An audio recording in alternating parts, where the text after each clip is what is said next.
Hello? Tony's making me talk, so stay on the mic for a second. We are so very excited for all of you to be here. What a turnout. So thank you for that. And we're very excited for you guys to all kind of learn a lot today, learn a lot in the next 6 weeks. And just basically make yourself better for yourself and your family and to be healthier. To learn how to have a sustainable lifestyle, make healthier choices. You will stumble. You will be unsure of what you're doing. You will be unsure of the process. Okay, but always just know that you have lots of teammates. You have great team leaders. You have Sean, who is a wealth of knowledge, and he's very willing to answer any questions that you have, along with myself and the rest of my staff. So don't ever feel like any questions is a stupid question. Always ask if there's something that you're unsure of. Okay, but trust yourself as well. Okay, give it your all. Commit 100% to 6 weeks, and then from there it'll be much easier as you go on, and once you kind of get a little bit of knowledge and a little bit of experience under your belt. So thank you so much for participating in this. We can't wait to work with every single one of you and just to make you the best version of you that we can. Also, I just want to, I don't know if he's going to go over this, but while we're doing the seminar, we still have a lot of weights to take and pictures and inches to measure. So I'm going to be coming by. Let's try not to be super disruptive. I'm going to come by row. We're going to start from the beginning, and I'll just kind of go down the line. So just pay attention, and if you haven't gone yet, we'll go in order from the line. Super simple like that. Okay. Okay. Welcome to the 6-week transformation. This is going to be awesome. So we talked about commitment. We talked about giving it your all. First commitment was being here from 9 to 12 today. So I know there's a lot of people that say they have to go. And if you got to go, you got to go. I understand. It's going to be posted. We're posting it live right now. It'll be on there later for you. If we don't get your measurements, you'll be 1 day late. You'll be 1 day behind. So we're going to do our best to get everybody in by noon. It should not be a problem. If you have to go before that, if it's a drastic emergency, that's different. But you have known about this day for 6 weeks at least. Okay? First, we want to introduce my team. For those of you who are new, we got like 20-something new people. I don't know that they're all here. Most of them are here, though. So right here, we got Candace. You guys can open down the door, though. Yeah. Sorry, he's a fireman. With John Ray. Corey Papaggio. And Nikki Paltry. And this is Sean with Canadian Protein. He's going to be on that the Facebook page. We'll get into that a little bit more all the time for us. The guy over here with the camera, he's new to our team, so all the people that have been here, you probably haven't met him either. This is Irvin. He's joined us. He's handling a lot of our media stuff now. So things should look nicer on Instagram since I'm not doing them anymore. And if you don't know, this is Danny, and I'm Tony. We're the owners of this place.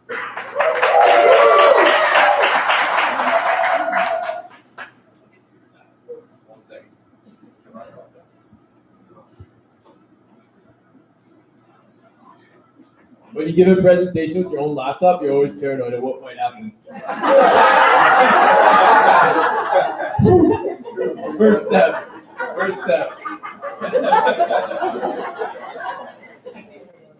All right, the 6-week transformation program. Transformation. Okay, so we talk about this. This is not a weight loss challenge. This is a health. We want to make you healthier by focusing on that. The littler things like weight loss or your own body fat, your body composition, all those things will happen So transformation is a complete change in the appearance or character of something or someone, especially so that that thing or person can improve.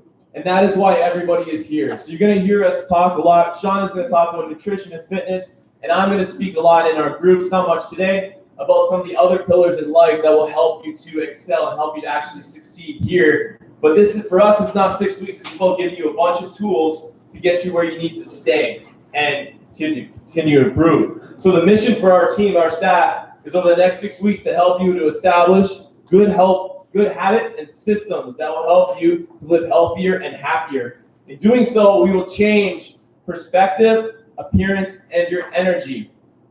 If you're here and you need help, like all of us do, we still seek out coaches. Like, I don't know if you know that about us. I have somebody who coaches me, who helps me to lay out my programs. I have somebody who coaches me through business. Everybody needs a coach. Randa Marcos is a professional fighter. She has 6 coaches. So you need a coach. Everybody needs a coach, no matter what your profession is, no matter what, and that's what we're here to do, is to help you to change your behaviors to make it better. It's not about just looking at what the foods to pick, it's about actually correcting the bigger, deeper issue that's holding you back.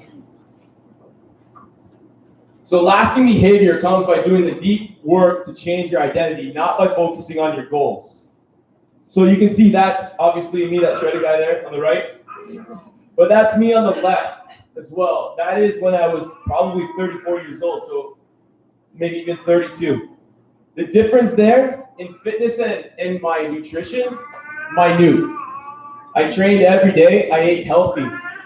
Difference was I wasn't sleeping, I had a ton of stress, and I would say borderline alcoholic. That's the difference. So it's not all going to be corrected in the gym. It's not all going to be corrected in the kitchen. A lot of it can be, and they all tie hand in hand. But if you can fix what's going on inside of you, like I'm still working on, you will get some results. That's not 6 weeks, so please, Mitch. Okay? I saw you flip off your fist there, okay? But that is lots of hard work, and that's what will happen over time. You can fix everything, all your pillars. So when we talk about pillars, you're going to hear a lot about this. Not much today, because I'm going to hand it over to Sean very shortly, but over through the Facebook group that I need you guys to all join if you haven't yet, is fitness, nutrition. Okay, we're hitting those pillars today. We're hitting those pillars for the next 6 weeks. Many of you have been hitting them for a long time. Sleep, rest, or recovery. Your body can't repair itself if it's not getting proper rest. So for many of you, that might mean cutting out some things late at night. That might be changing some the way you do things. If you're not sleeping properly, you need to make a change. It's that simple. So if you tell me I just have to have a glass of wine after dinner and that's what's keeping you up, well, do you really?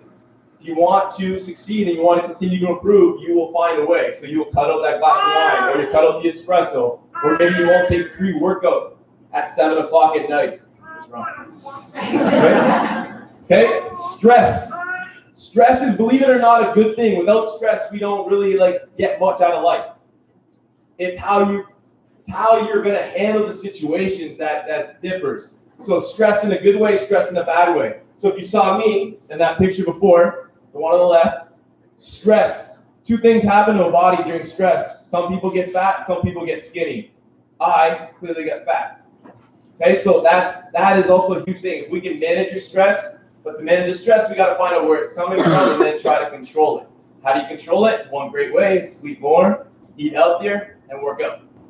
So those are 3 things that we're already going to try to attack. We'll try to get you some more tools to do that. Some of the things that I've learned from my mentors and some of the things that I've actually applied here to myself and to some of the guys. Mike's in here, the 6-week transformation guys. If you guys, anybody who knows Steve Durham, he's down 92 pounds.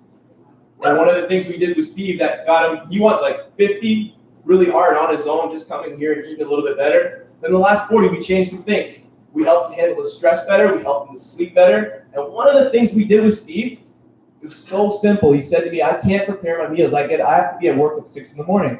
I got to leave the house by 5:15. I said, okay, what time do you get up? He says 5. So get up at 4:45. You start getting up at 4:45, all of a sudden, 15 minutes saved him, and nobody's up in your house, which makes a huge difference. Saved them all that time and gave them all this extra energy. They were at the point where he started getting up even earlier and spending half an hour by himself reading and just having some time for himself, which lowered his stress levels, and then improvement starts to happen again, right? Or lower stress level, improvement with your health. So the expectations from us to you: be present, show up and participate. You signed up for a 6-week challenge. 40 people in this room did not hand in their About Me PDFs. This is what I'm talking about, accountability. This program is going to have accountability. Show up, be present, participate if you want to succeed. If you don't, that's up to you. We can't control that. We'll do our best to motivate you. And your team, you're kind of let down your team, which is the idea of why we put you guys in teams. So we want you to stick to the plan. If anybody saw my post the other day, stick to the plan. Consistency is absolutely key. So many people, if you want to get somewhere, you go in a straight line. Oh, I'm going to do this. I saw this on Instagram. I'm going to do this workout. I saw this on Instagram. I'm going to do this diet. And you just go like this. And you spend so much time going off your path. It's very hard to get to where you want to go. Consistency is key. Show up. Ask questions like Danny hit on. Yes, we will make fun of you on occasion with your questions. Have some thick skin. That's what this place is about. But there is, honestly, no stupid question. Sorry, Emily's sitting front row. It's kind of perfect. Okay? There is no stupid question. Ask them. We will do our best to answer them. We have a network of people. We can reach out to Sean. Sean can reach out to a network of people. Everybody here has it. And you'll be surprised when we get into those groups and your group discussions what other people bring to the table. Where, Steph might have encountered something at work where she's able to help us with that. That's why you seek the support of groups. We all come from different backgrounds, different experiences, have different networks. Use them. If you work, this will work. Sean's going to get into this huge, but this is science, bro. Okay? If you come here in 5 weeks and you say, I didn't get results, I am not going to be upset. I'm going to look within at how we might have been able to motivate you more. But if you did what you say and your food logs are correct, you will not necessarily lose weight, but you will lose inches and you will have a different body, which is one of the reasons why we took those pictures today, is because I wish from day one we would have done that with every member here. So many of you say it, but we see your little mind-body picture, okay? We see that picture where it looks like a chipmunk, right? Okay? You do look different, but you just don't realize it because you see your body every single day. The last thing we want you to do is not to be average. This room is full of extraordinary people with all kinds of skills. Don't be average. One of the things I do, I wake up at 4:45 in the morning. I want to hit snooze, man, all the time. But that's what average people do. Okay? I want to eat the cookie when I pass by the pantry. I'm the same as you. But I don't want to be average. That's what average people do. So from this day on, you are not that person. And not for 6 weeks, forever. Do not be average and don't allow anybody around you to be such or drag you in that direction. On that note, there's going to be some things you just have to say no to. Where's the vegan in the room? Okay. No, you're not vegan. Okay. We would strongly advise such, but no. But anyways, so the vegans and the vegetarians, everybody knows one, right? They think about the resolve that they have. They get pressure I'm actually giving you a shout out here. Think about the resolve that they have. Or an alcoholic. I don't drink. I don't eat meat. You need to start making those things right there. My mom brings up dessert with every meal. Okay? I don't eat dessert, Mom. No, I'm not taking that home. Okay? Have that kind of stubbornness, those kind of self-standards where you can actually say no and stick to it, much like a vegan. Okay? Stick to that and have some resolve, and that will get you where you want to be. So now just some more housekeeping and stuff just about the program. Your team page, there's a Facebook page that you guys all hopefully join. There was a link on the 6-week transformation welcome email. New people, you got a welcome email as well, 2 welcome emails. One has your login for MindBody. Make sure you get on that. If you don't have that, you need to get a hold of Danny before we leave today, or Nikki, and they can help you out. You'll be getting an email this afternoon. We're putting up your teams today, but you're getting an email from your coach. Your coaches have all opened up their own Facebook groups so you can talk amongst yourselves and kind of keep up track without texting. Texting is so annoying when everybody's doing it in a group. So click on that link, make sure you get involved in that. Ask whatever you want there, ask whatever you want in the major group.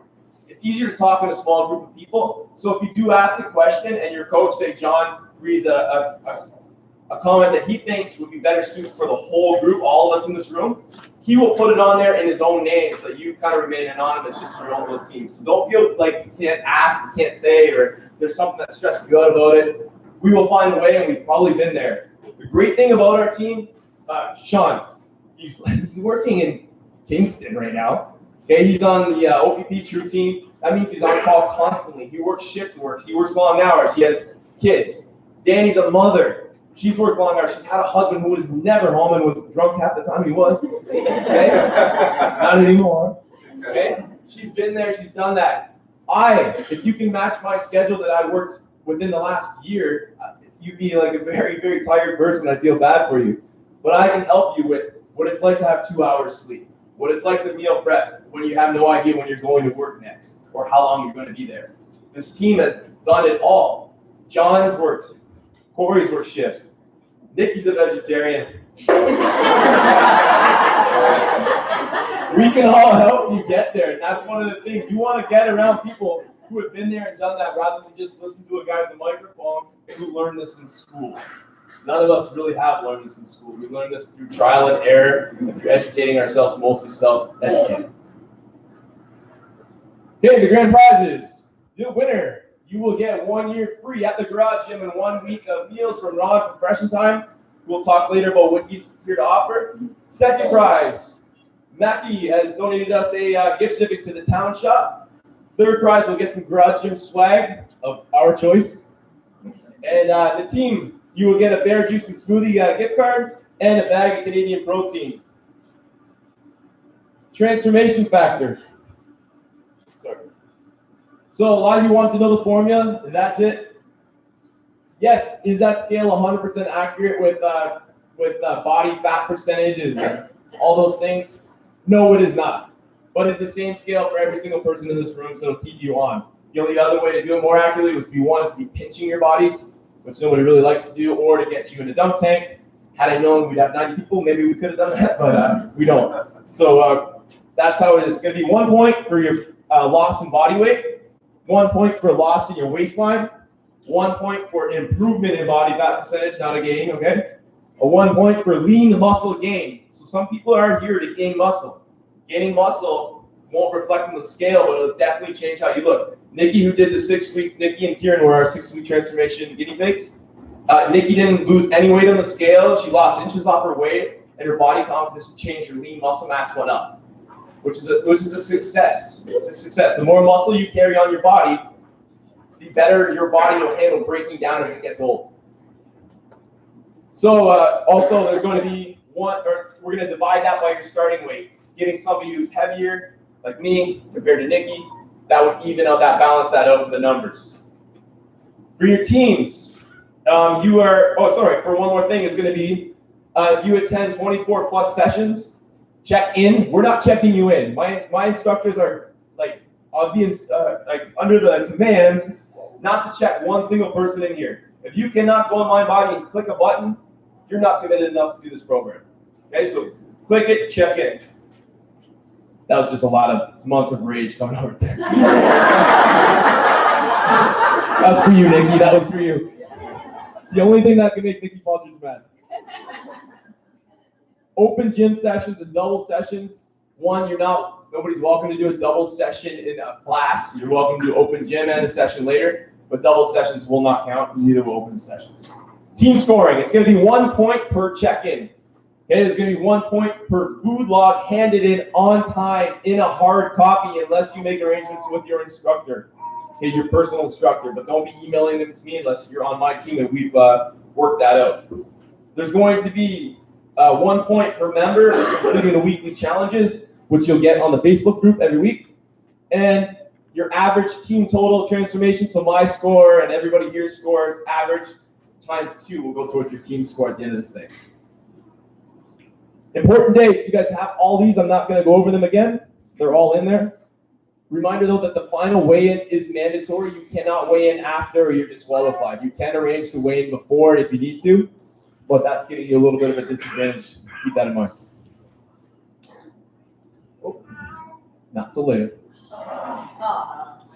John? All right. Good job.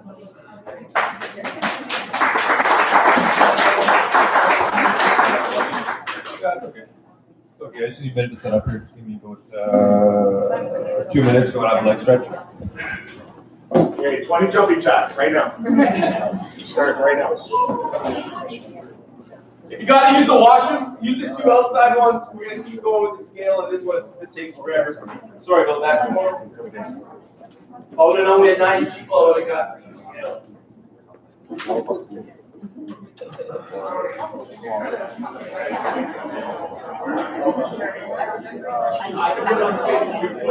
actually, this thing will all be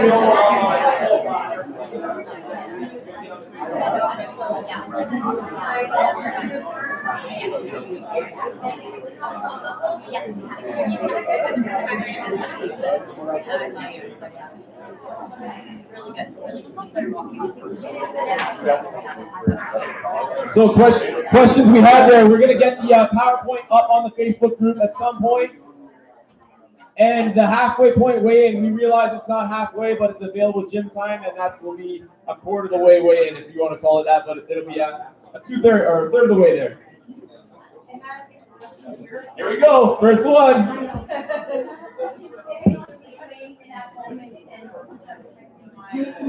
No, the official weigh-in here. That is not mandatory though, that's just for you if you want. All right, let's get going. Oh, is everybody doing the leg stretch? Yeah. Good, everyone's feeling good. I don't know how I'm going to follow that up. He's a hell of a speaker and a hell of a person. Just want to thank everybody for being here. I want to thank the Garage Gym staff. This is a hell of an opportunity for me. This is something I love to do. And I'm a bit of a walker and a talker, so just kind of bear with me. I'm going to walk by that street a whole bunch of times. But just a little bit about me. Like Tony said, I work for the OPP, or I'm a shift worker. Yeah, I'm not on my phone here. This is my little kind of remote, right? Okay, so I spent the past probably 15 years in the gym. You know, from a young age, like I was in sports, I was in hockey and athletics. Everybody hear me okay? Yeah? Okay, good. So then after that, I got a little bit into bodybuilding, a little bit into shows and stuff. But that piqued my interest in coaching and nutrition. So after university, I worked at Good Life Fitness for 6 years, just as a trainer there. Didn't teach me a whole lot. The big box gyms just want numbers, right? They want sales. They don't care about results, right? So that kind of drove me away from there. That being said, I could sell, you know, probably ice to an Eskimo, right? Because that's all they teach you is how to sell, right? But I wanted to know how to achieve good results with my clients, right? So I went to a studio after that with a buddy of mine that opened up a studio, and I trained everybody from hockey players that played in the NHL to like the normal clients, and then I got into like the bodybuilding and the fitness world. So I did people that did shows and people that just want to have a photo shoot. Yeah, doesn't really just want to look good. Right, so I worked under some awesome people and some awesome coaches.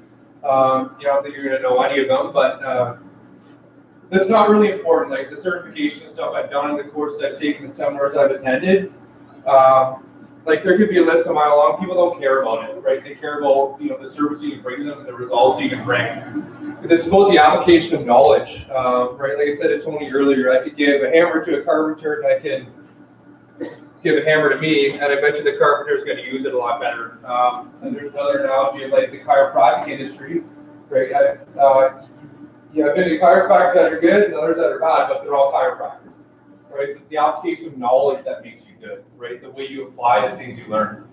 And like the nutrition world is very, very tricky, right? Because it's very subjective. There's a lot of theories out there. There's a million ways to do a million different things. So this is the way I do it, right? You know, you may have worked with other people in the past, right, that did it a different way. Yeah, and I get that question a lot. You know, I worked with this person in the past, and you know, their theory was this and that and the other thing. I've worked with a lot of people, and this is like the tidbits that I've taken and that that I can apply, right? So this is my strength, right? So this is my way. Yeah, I think it's a good way, right? So this is the way I did it for like the master review, right? The one-on-one people I deal with, they're a little bit different, but you know, we get to the same result the same way.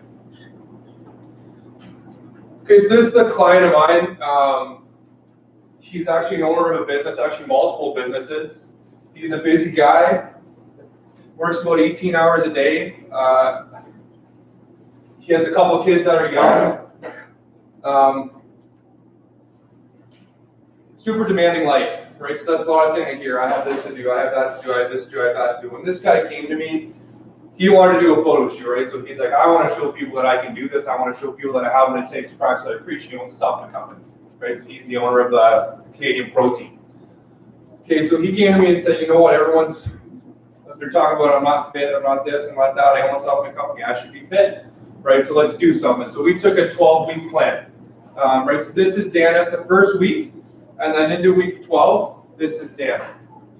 Whoa. Right, so this is Dan, and this is nothing but like some grit and some hard work and a lot of nutrition application. Right, you know, like it says here, it's a 12-week transformation. Right, so the lowest kind of calories he took in was 2,100, I believe.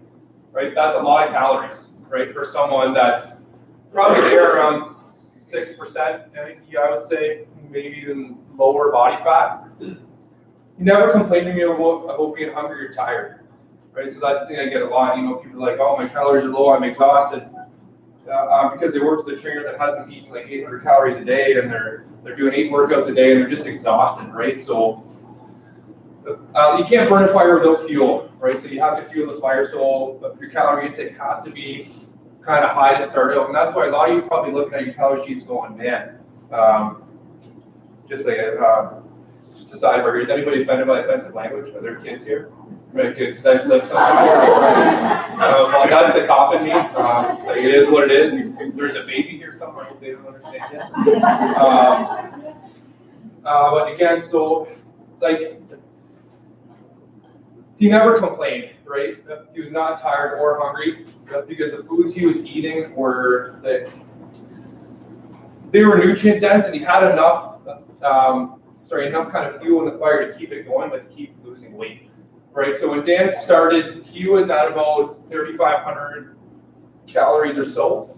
That's a lot of calories, right? But it gives yourself the wiggle room, right? So, like essentially, the body always wants to be level. I would call homeostasis for the medical people here. So the body wants to make things easy. It's a wild machine, this body, okay? Right. So when you start eating a certain way, right, the body's going to adapt to it to say, okay, right. Now I'm used to this, right, so it'll be easy, right? So he lost a little bit of weight there just by getting his food in order, right? So just by eating a clean diet with lots of nutrient-dense foods, right? And then he stopped, right? So now we're saying, okay, you know, what do we do from there, right? Do we add more work, or do we sort of kind of take some calories away? Right, so in the end, he got down to 2,000 calories, and he slept like a baby, and he was never hungry, right? Now, he still works out with me. Obviously, he doesn't look like this anymore, right, because this is just for a photo shoot there for a purpose. He looked like that all the time. He'd be Tony Smith, but like I said, but now he complains, he's like, I just don't feel good, right? My joints ache, you know, I'm not sleeping as well. The workouts aren't as good, right? So your body's the vessel that takes you through life. It brings you to work. It brings you here. It brings you there. It's got to be healthier. It wants to be lean, right? Your body, like, it just naturally is meant to be like a lean body. Not this lean, right? But lean to some point, right? So that's Dan. He had no excuses, and he had a million reasons to make them, right? He could have made a million excuses every single day, but he did not. So fad diets. We're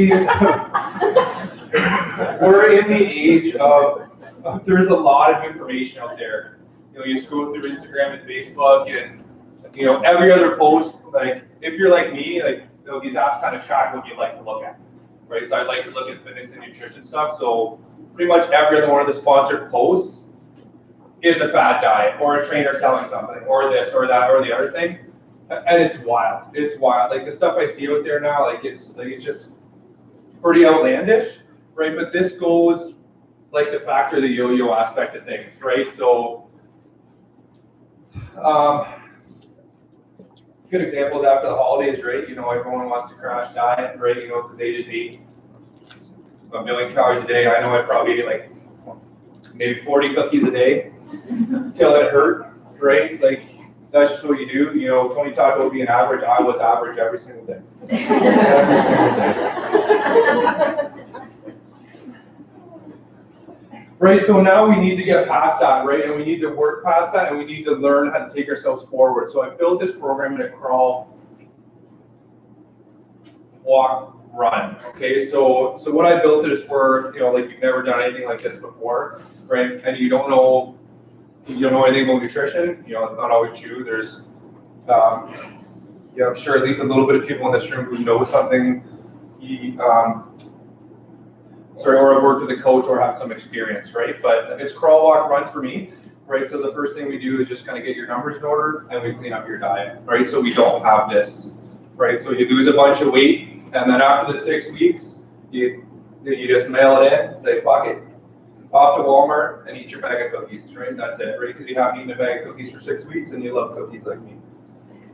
Okay, so that's what we don't want. And like Tony said, we're trying to build habits, right, to make you more after the 6 weeks, right? So the 6 weeks is it's a short period of time, but it's also a good thing because it keeps you accountable, right? You know, if it was a 6 month thing, you know, you'd have a cookie and you'd say, oh, whatever, I got like 5.5 more months, I'm good.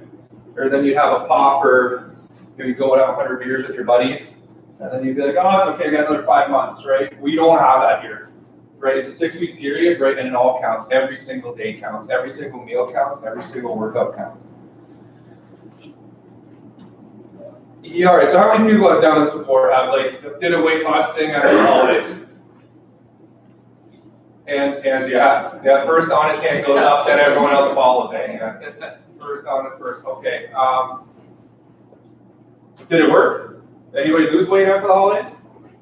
One. Okay, good. Okay, then what happened after that? Just one person. Oh, went right back up. Yeah, it went right back up, right? And so what's the reason you think that is? Anyway, this is going to be an interactive little lecture, guys, so feel free to speak up. Bad habits came back. Yeah, bad habits come back, right? You know, and you just go back to what you did before, right? Because you lived it on a timeline, right? And then after the timeline expires, like I heard a couple comments in the crowd earlier today about, oh, it's only 6 weeks. Oof. Not a good attitude to have, and you're going to hear about that from Tony, I can tell you that. You know, it's only 6 weeks, yeah. You know, but it's the baseline, it's the setup point, right? It's everything, right? So the thing I don't want to see, and it will happen to at least one person in this room, right?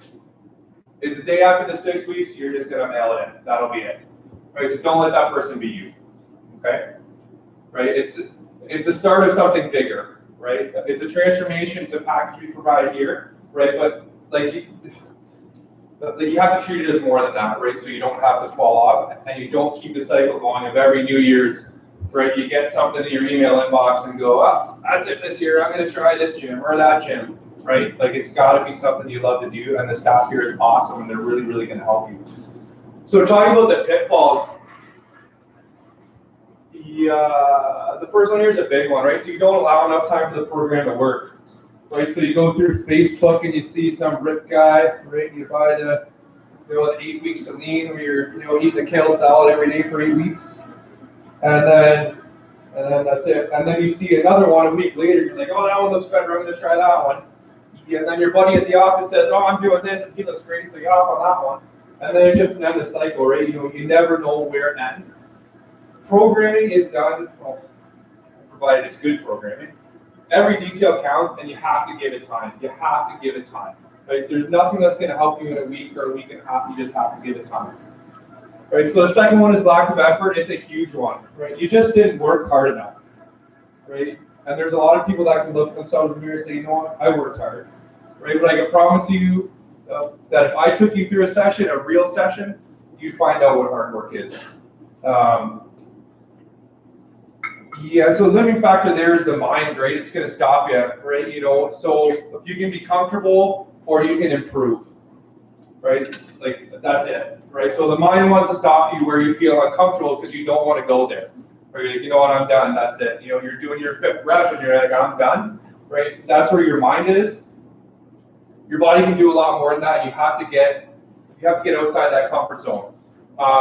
You know, to drive it home a little bit more, me, I love to speak to people, I love to teach people, I love to talk, but I hate public speaking, right? So me getting out of my comfort zone here is huge for me, right? So this is the time to improve, right? This is the time to get better at it, right? And get more comfortable with it, but you have to step out of your comfort zone. You know, I could have told Tony, listen, I'm going to give you this stuff, right? I'm just going to let them go. I'll send a PowerPoint, right? But you have to get outside your comfort zone to get better, right? To achieve more. Then the next one we have is deviating from the program, right? So you don't follow the program, right? So again, the program is important and the details are important, okay? If you don't stick to them, it's just not going to work, right? So if you go into your program and you know, you say, okay, I learned this from this guy, so you know, I'm going to take a little bit of this program, I'm going to take a little bit of that program, and I'm just going to make it work. It's not going to work for you, right? You have to give the program a chance because pretty much each thing in the program is there for a reason, right? It's there for a reason, and you have to do it, okay? So just give it its time, let it run its course. Lack of preparation and planning. This is a big one. Okay, so you have a bunch of numbers in your hand that has a calorie intake, a protein intake, a carb intake, and a fat intake. Right, so these are goals you're going to have to achieve every day through your meals. Now, that being said, if you get up in the morning and you open the fridge and you go, okay, I'm going to put these meals together now, you're going to fail. You will fail, right? Because you didn't plan. Right? You're not going to have something, then you're going to say, oh, that's okay, I'll get it tomorrow, or I'll get it the next day. You have to plan. Or you're going to come into the office and they're saying, oh, there's a lunch party today. And then you're not going to have your food and you're going to eat the office lunch, and then you're going to fail. You have to plan, you have to be prepared. Have to. There's no other wits about it, okay? So the next one is lack of knowledge, okay? Or like just understanding why you're doing something, right? Like if you know why you're doing it, you'll be more apt to complete it, right? Because you're just not a blind follower, right? You know, when someone gives you something and you're like, oh, I don't really know what I'm doing, but I'm just going to go with it, right? So you're going to deviate, and you might not even know you're deviating, right? But when you, like, if you can understand the reasoning behind it, you're more likely to be successful. That's just from my experience. Okay, I don't keep secrets. The reasons I do things and the way I put things together are not a secret, right? Because the information is not new. Like, this is not information that I came up with, right? This is a little bit of everything that I learned from over the years that I've kind of put into application, right? So like if there's a person out there saying they have the new program, the best program, the new way, they're lying. It's not new information. Like, it's just things that you become good at, right? We're not reinventing the wheel. Prioritization is another big thing for you. You know, you have families, you know, you have kids in hockey, you know, you have this, that, and everything. You have work, you have life, you have wife, you have husband. Everybody needs something to do. You have to put yourself in there somewhere, right? So when you're doing your schedule, right? So when I saw my buddy's house, I went to my buddy's house the other day, and he's got one of those big whiteboards. He's got a million kids doing a million different things, right? And the whiteboards are huge. Hockey this time, this, that time, that time, that time, right? I looked at the board. I'm like, you're not on there at all. He's like, what? I said, yeah, I got my work shifts on there. I'm like, yeah, but where's your workouts? You know, where's your fun time? You know, where's your self time? Right? There has to be time for you in there, right? So you have to make some time for yourself. You have to put your workouts and your nutrition as a priority.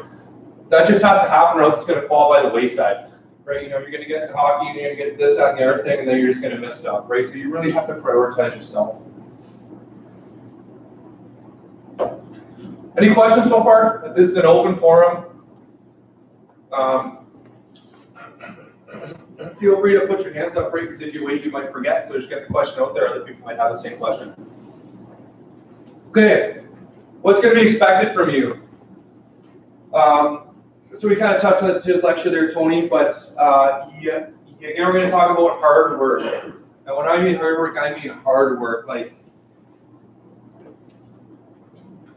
you should walk out of here and say you have nothing left in the tank. It should be like, it should be fully empty, right? Where your mind stops.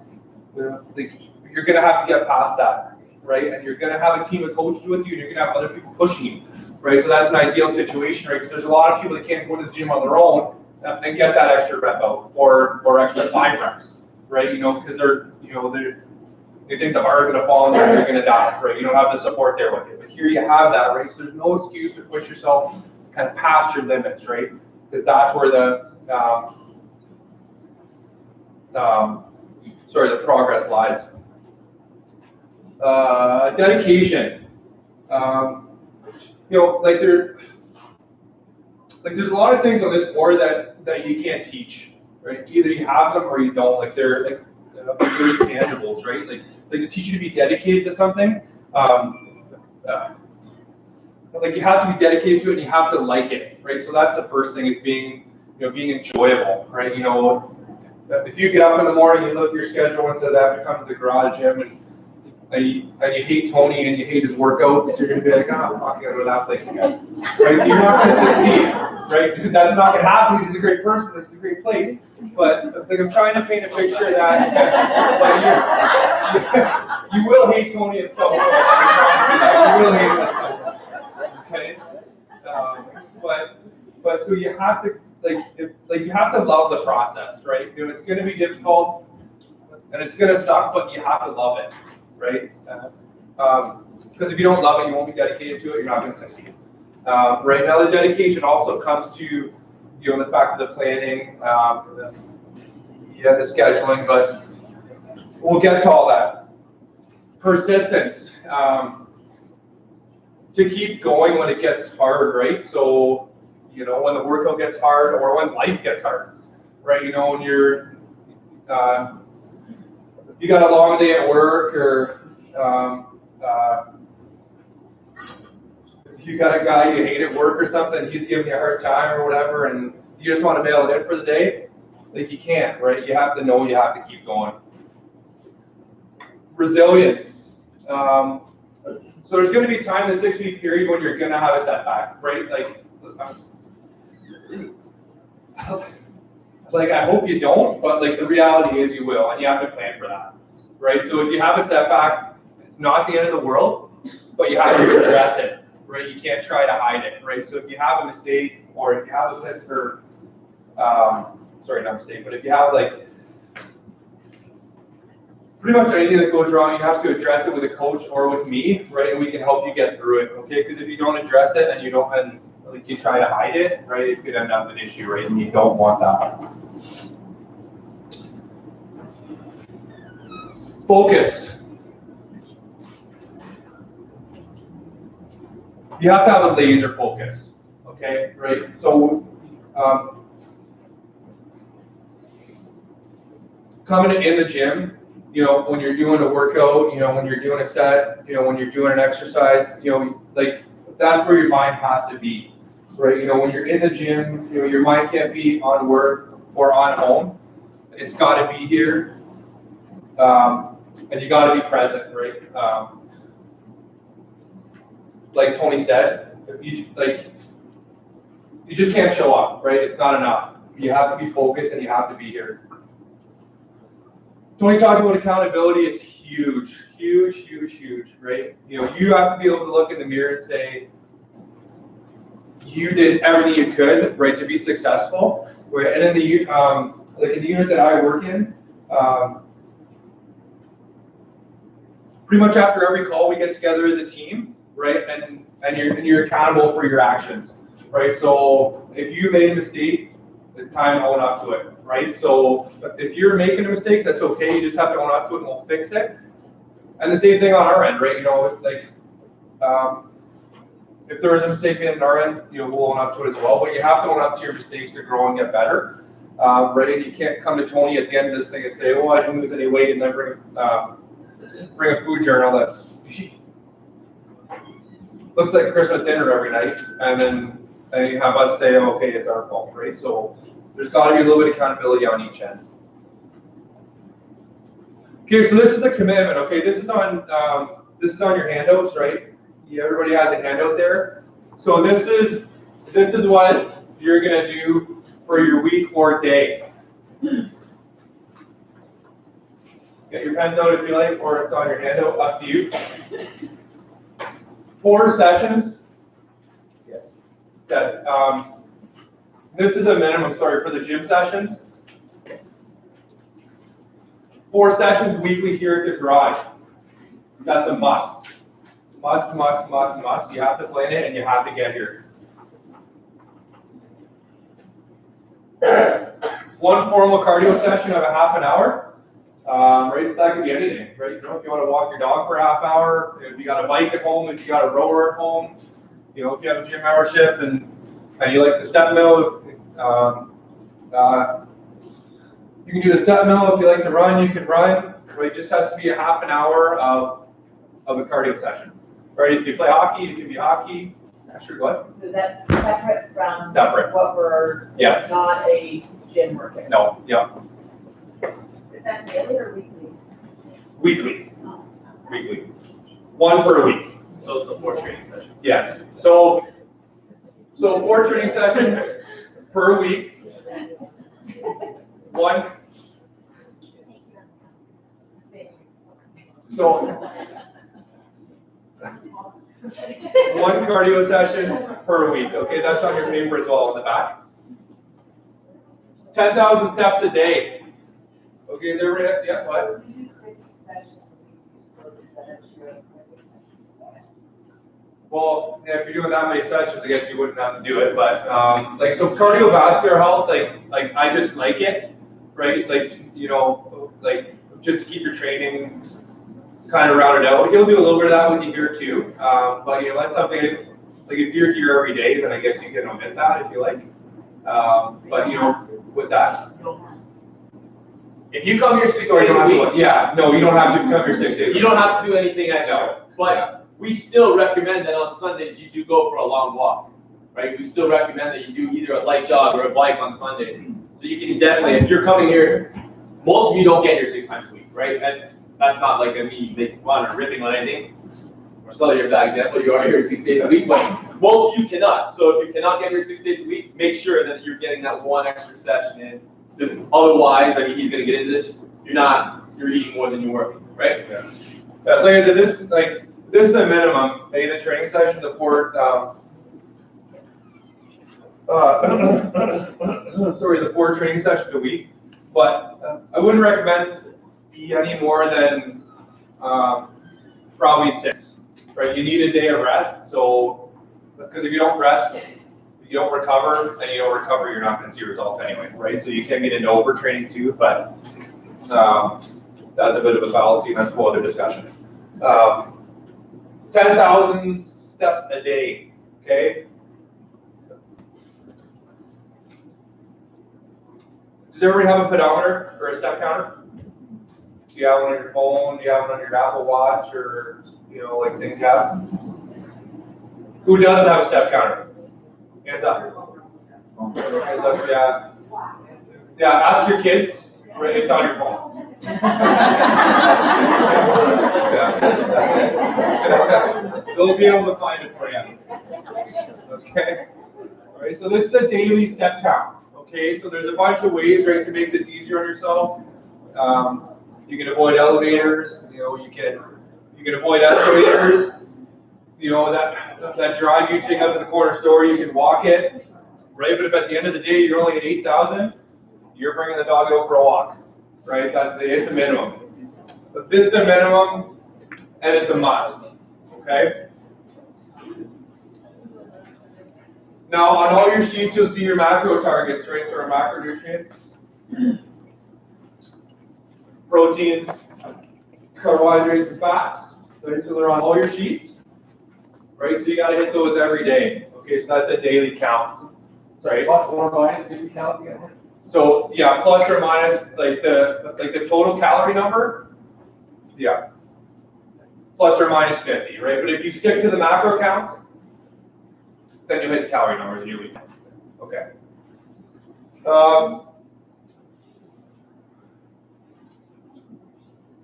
Your water intake's also on there. Okay, it's a lot of water, right? It's going to be probably more water than you're used to drinking, right? But that is what it is. You have to get outside your comfort zone, right? Because you got to stay hydrated. And the other kind of good thing about increasing your water intake is you're going to be urinating all the time at first, right? Until your body kind of acclimates itself to it. But it's okay because the process of urination or peeing is actually thermogenic, right? So it's gonna it's another body process that'll burn a couple extra calories here and there. Sleep is huge, right? Okay, as he discussed, I'd like to see 8 hours a night, minimum 6. Okay, and it's got to be like that restful sleep, right? Like not the tossing and turning. For sleep issues, there's a whole lot of ways to address them, but I just don't know if they're medical or not. I don't know enough about you to talk about your individual kind of sleep issues, okay? But try and hit your sleep targets, right? Because it's going to be important to recovery, okay? And it's in recovery that you're going to make the most progress. Okay, so the things you're going to need. So you're going to need a food scale. This is not on your sheet, okay? So if you want to write this down, or you'll have access onto the PowerPoint as well later on. So you're going to need a food scale.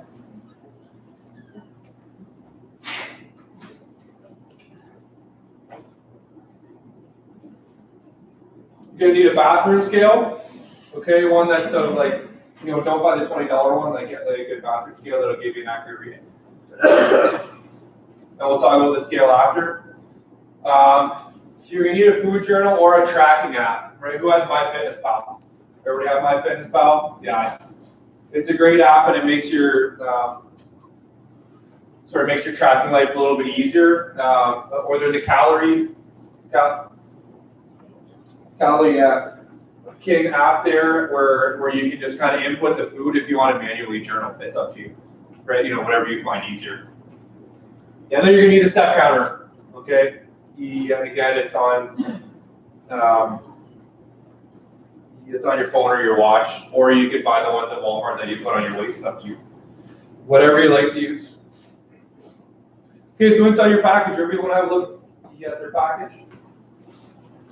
Yeah, just grab one.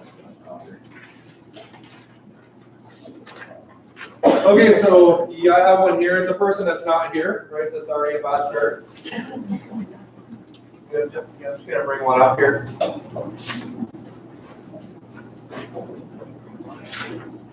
I'm gonna bring up somebody's.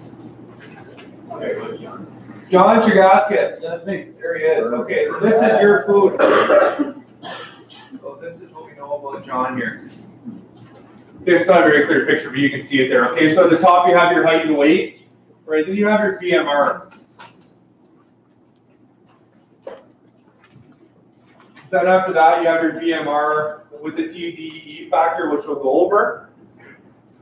But then that brings us into your calorie goal here. But then your protein intake, and then your fat intake, then your carb intake, then your water intake. Okay, so these are the bulk of your goals for each day here. Okay, so you can divide that into as many meals as you like eating, but again,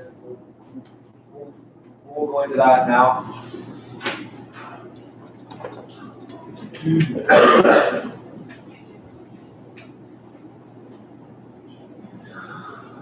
Okay, so again, inside your package, you have your personal information. Okay, you have your calorie and macronutrient goals.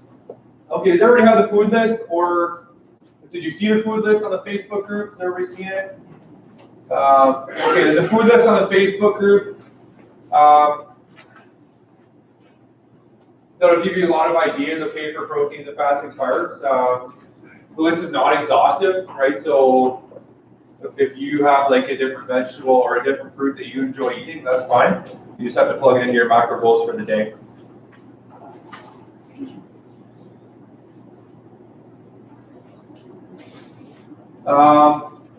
Step by step. Okay, we're gonna go over that next. And then so, pretty much the things in the package here are going to give you the foundation for what you're going to do and how you're going to build your personal meal plan. Okay, so your data sheet explained. Okay, again, so your height, weight, and your age is not in there, sorry. So your BMR, okay, which is a basal, how can I explain this here?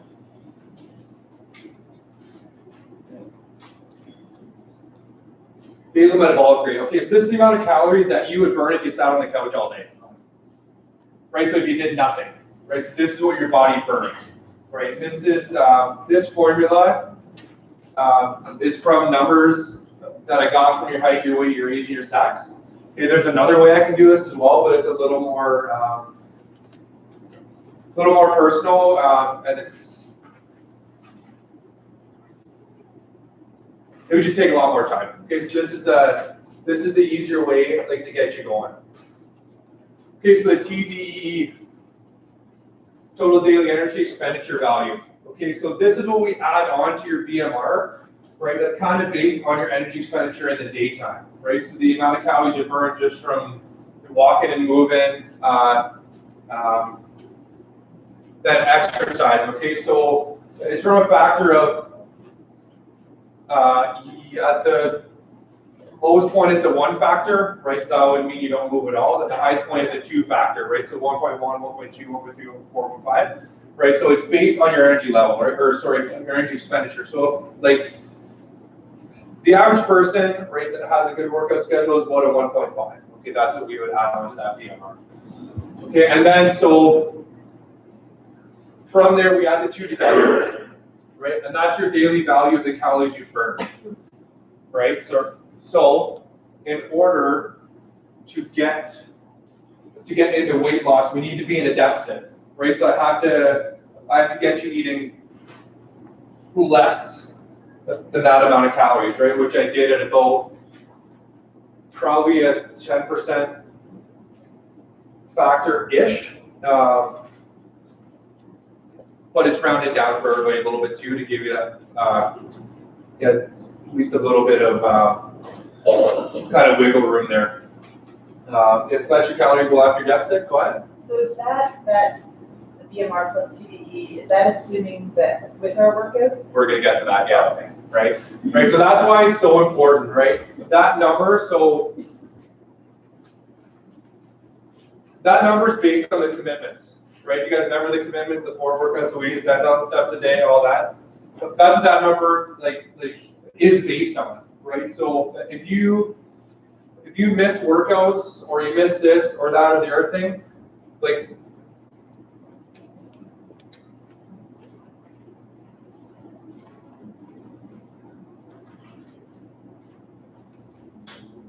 we could be in a calorie excess, right? So you have to make sure you hit those goals and expectations, right? Because the TDEE value, so the calories that I added onto you, that's what it's based on, right? Because if I just put you at like a BMR rate and then I said, okay, we're gonna get kind of less than your BMR, then you just be hungry and tired all the time, right? And we don't want that, right? So we want to give you enough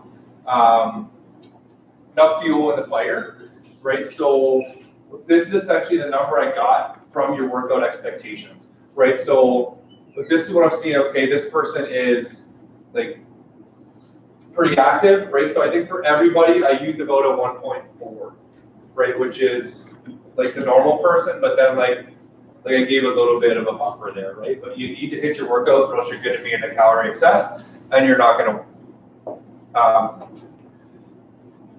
to see results, right? Or you'll see like, not that you're not going to see any results, but like not as much as you could, right? This is weight loss.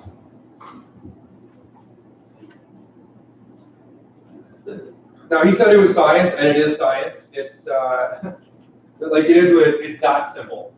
Like people overcomplicate it a lot to this, that, and the other thing. But so you need to eat less than the amount of calories you're burning, right, to lose weight. Right, it's very, very simple, right? If you eat more than the amount of calories you're burning, right, you're going to gain weight, right, because your body's going to store it, right, because it's not being used. Right, so it's very, very simple, and you don't need to overcomplicate things. So that's why I say when I took your TDEE and then I went down, right, so now we're in a deficit, right, so now we're going to put you in a situation of lose weight. All right, so everyone knows these diets, right? Fad diets, the low carb diets, the keto diets, the low fat diets, intermittent fasting, another one of my favorites. We got Weight Watchers diet and the paleo diet. Now, if you look at the column on the right-hand side, there you see how it works, right? It all works the same way. It just creates a calorie deficit, right? But it does it in a different way, right? So low carb diet, right? So people that are afraid of carbs, they're just going to take all their carbs out, right? So that essentially is a lot of calories, right? So that's going to put you in a deficit, right? The keto diet, again, is a carb thing, right? So you take all the carbs out. This is a big thing right now where people want to use like the ketones and fat to make energy. So I can explain this easily. Carbohydrates, they're used to make energy, right? That's what they're for, but they're not essential, right? Which is what the keto diet kind of grafts onto, is that carbohydrate as a macronutrient is not an essential macronutrient. Right? You can live without them, right? So that's what it holds onto, and that's what it kind of grafts onto. So it says, just eat your proteins and fats, but then you'll get your energy from the ketones and fat, right? But again, it's doing the same thing. Just a calorie deficit is all it is. And then the low-fat diets, for the older people, remember the Atkins diet? That was all the rage back in the 90s, I think it was. I was in grade school. Yeah, that was the same thing, right? Like it just fear-mongered another macronutrient, right? So it just said, okay, you're not going to eat fats anymore, and then you're in a deficit again. Intermittent fasting. Is anybody into this? Any fasters? No, it's big across the world. Yeah, perfect. Any fasters? That's fine, right? You can eat your meals in the window you want to eat your meals, just got to hit your calorie goals, right? If you want to fast for as long as you want to fast, that's fine, right? You just have less of a window, right, to get your calories in, right? So, but you're still in a calorie deficit, right? That's where we're at. We're in a calorie deficit. The Weight Watchers point system. Anybody tried that before? Weight Watchers points? Has to be at least one person. Okay, yeah. Yeah, they made a lot of money off that. So that's basically the same idea as the Infit Your Macros people, right? Where everything had a point system, right? And now you're looking at this thing and, oh, that's what you gave me, Infit Your Macros, right? Which is not true, because the people that Infit Your Macros, they fire a chocolate bar in there and say, yeah, I got about 80 grams of carbs up here, I'm going to eat a chocolate, right? So that's how Infit Your Macros works, right? That's not what we're doing here, right? So we want to keep our food sources into whole foods, single ingredient foods, right? So those things where you go and the box reads like like a million ingredients, we want to avoid those things. Whole foods that have a single ingredient, right? What's the ingredients of steak? Steak, right? What's the ingredients in rice? Rice, right? Easy. Yeah, and then the paleo diet again. It's pretty much a keto diet, right? They say that people say that our ancestors just ate, a bunch of meat and vegetables. I don't know. I wasn't around to see, so I can't tell you. Okay, so the planner. Okay, so you have your planner there. It's on your info sheet there. Okay, so the first thing you're going to do is you're going to set out a calendar of the 6 weeks, right? So you go home this afternoon, and you're going to open up a calendar. That's going to show the 6 weeks, right? You're going to identify any dates that have an issue in there, right? So if you got a wedding, or if you're going, you got a weekend away for a hot turn with the kids, or if you got a vacation. I hope you don't have a vacation. Anything that's gonna may present an issue for your nutrition plan. Okay, so you're going to mark those dates off, right? So you can plan to get around them, right? Or you can plan to have your meals ready for them, right? Then you're going to go to the week. So you're going to take the week. So you're going to take a block of a week, right? If it's your work week, that's fine. If it's, I know I have blocks of shifts, right? So I'll have like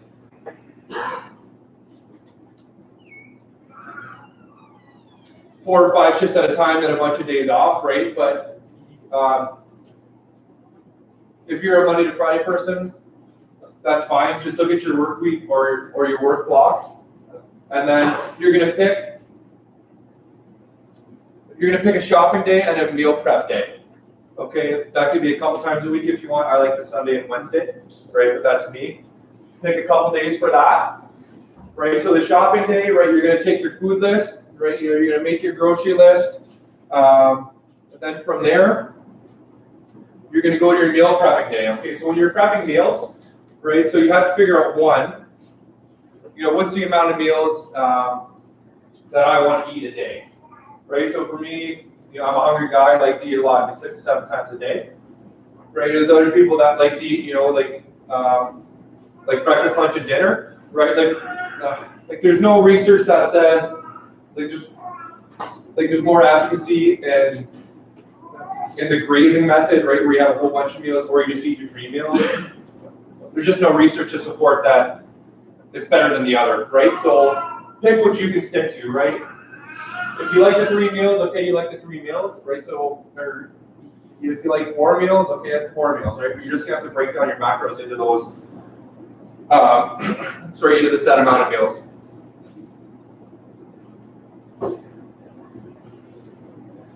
So after you identify the amount of meals that you're gonna eat, right, you're gonna make your meals themselves, right? So you're gonna pick your proteins first, right? So you're gonna go into your 4 meals, or you're gonna put a protein in each meal, bang, bang, bang, bang.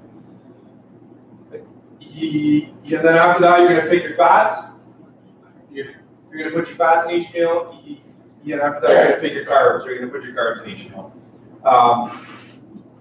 It sounds like a lot, but it's not. And once you get efficient at it, like, there's times I get the barbecue going, I got the stove going, I got the oven going, I got the rice cooker going, right? Like, it just gets smooth.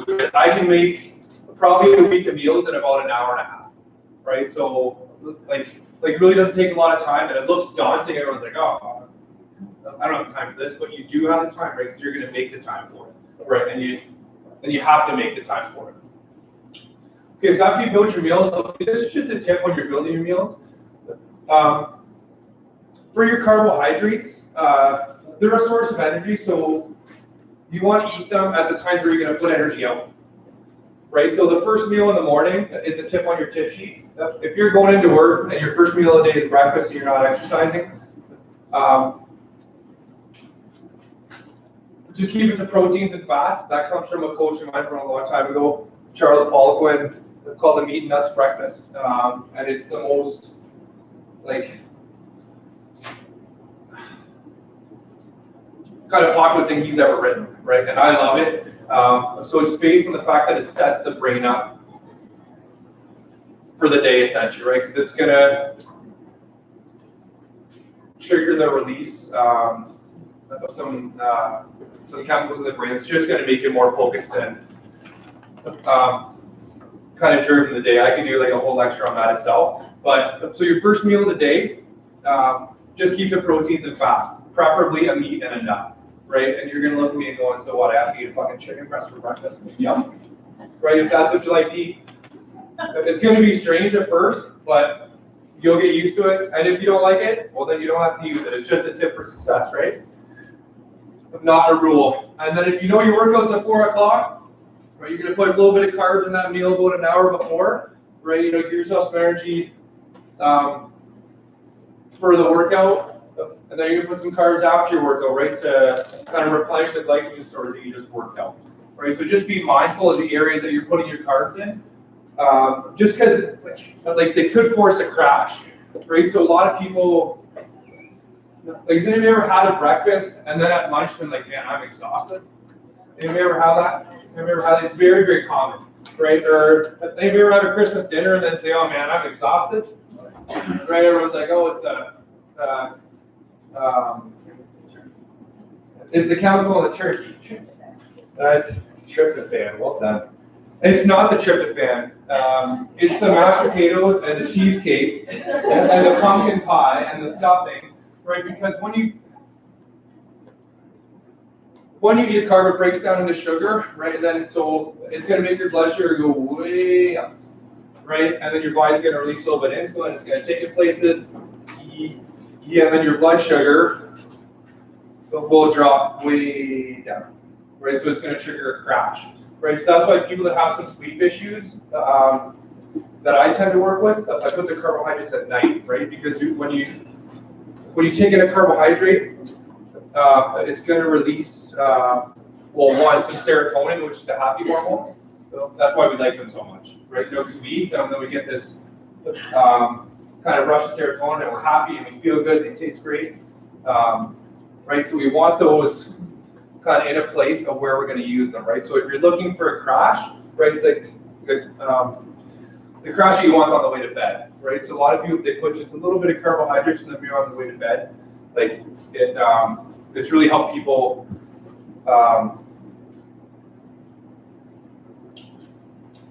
sorry, in the sleep category in the past. Does that make sense to everybody? Does everybody have any questions? Like my way to tell you is making sense? Yes? Go ahead. Okay, so you're talking about sandwiching your carbs around when you train. So normally I train first thing in the morning and I literally roll out of bed and walk in here on empty stomach. Yeah.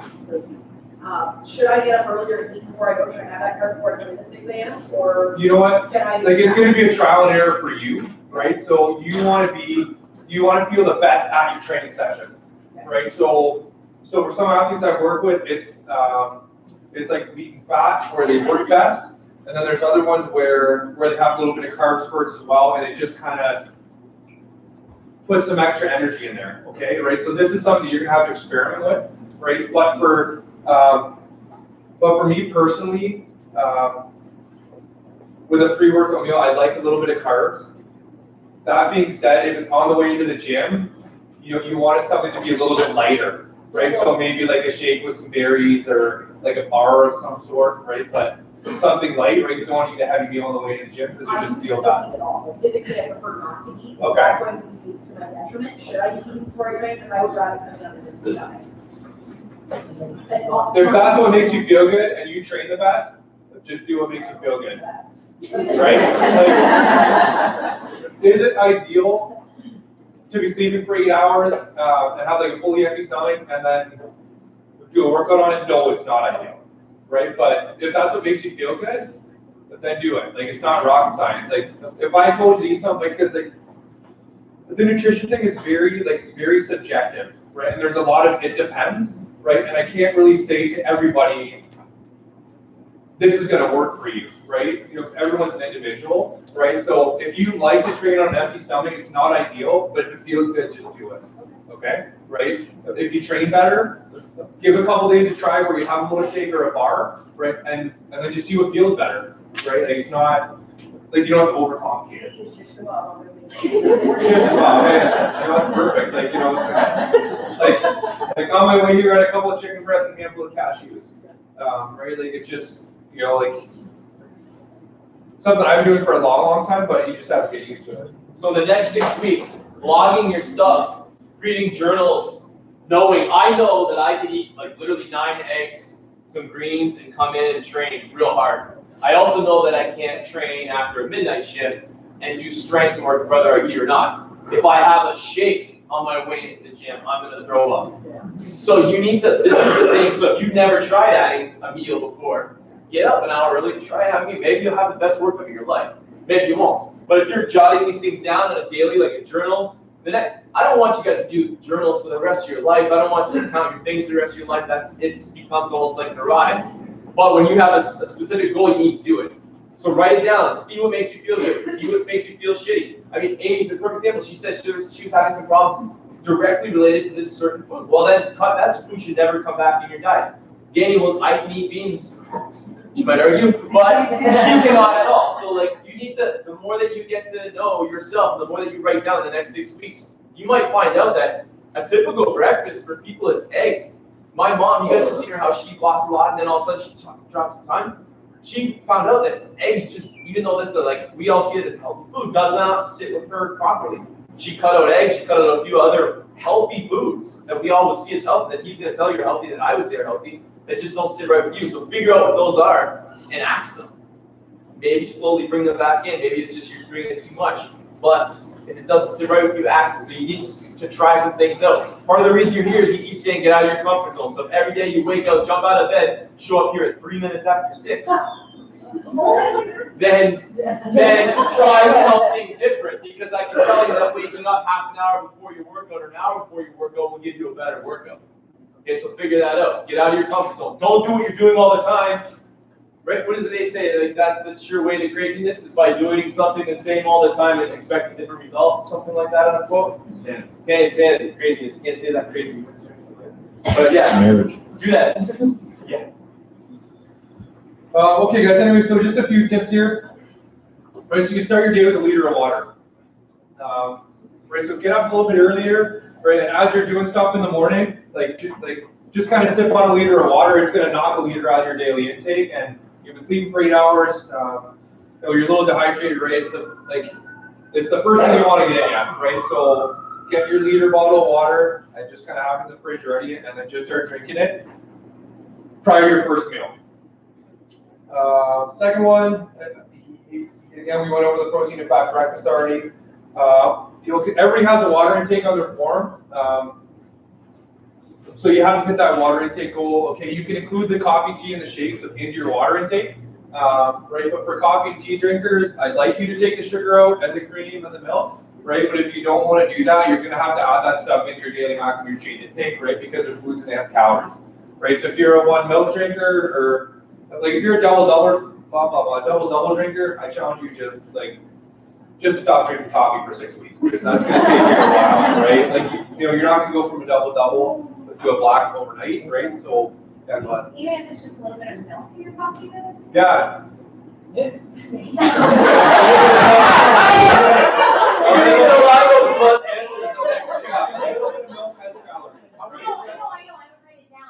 that's fine. No, yeah. Yeah. So. I would prefer just black, but yeah, one milk or one cream is not going to kill you. Yeah.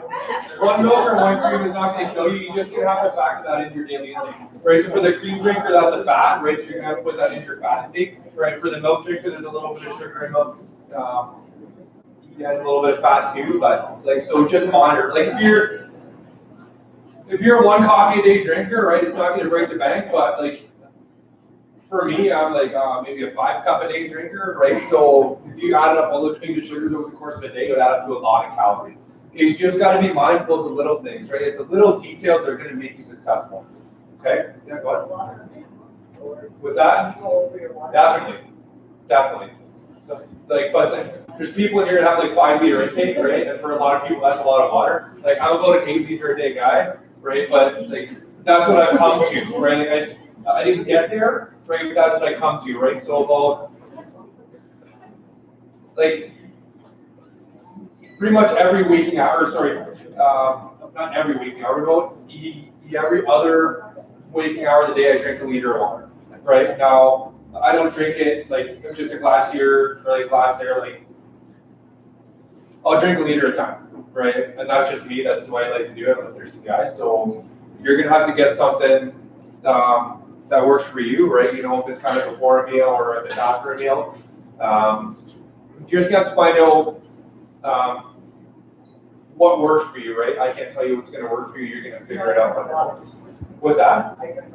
Oh, for sure, yeah. So on the sugar and the coffee thing, this is what we're talking about, resolve. Okay, so we hear so many crazy things. I think they're crazy, but maybe it's not. Okay, so I just can't have sugar. I can't have a coffee without sugar. What? Yes, you can. Okay? Or don't have coffee. That's just how it's got to be.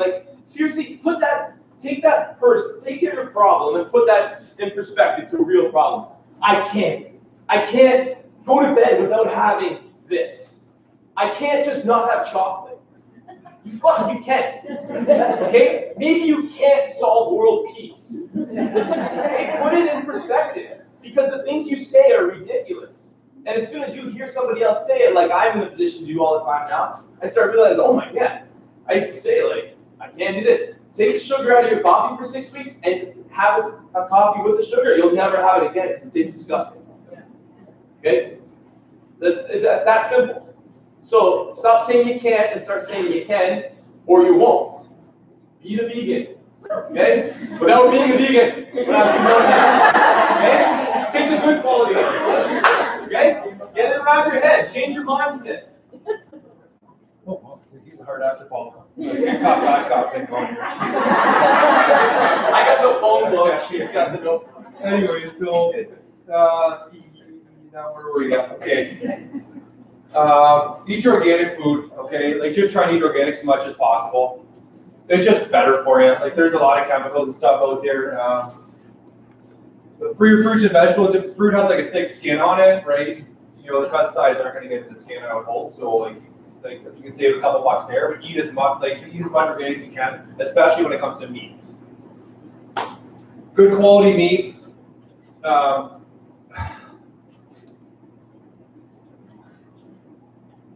I just can't say enough about it. And there's a lot of farms in our area, so like if you hook up with a farmer that does beef or chickens or eggs, like they're awesome. Like we're super fortunate around here.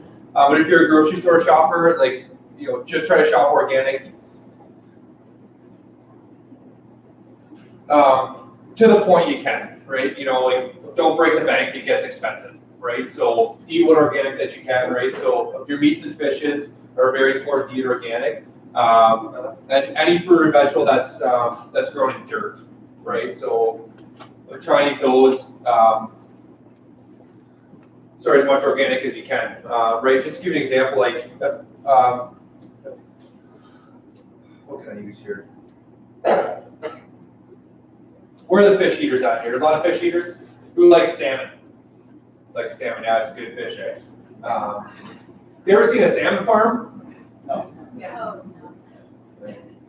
Yeah, take a Google of that when you get home. It's absolutely disgusting, right? And if you've ever seen like a wild salmon, like it's a pale pink, right? Like it's not like that Costco like almost orange. Like they feed them dye, right, to make it that color, right? So yeah. It's just worth noting that a lot of the organic salmon is farm salmon. You get the wild salmon. Yes.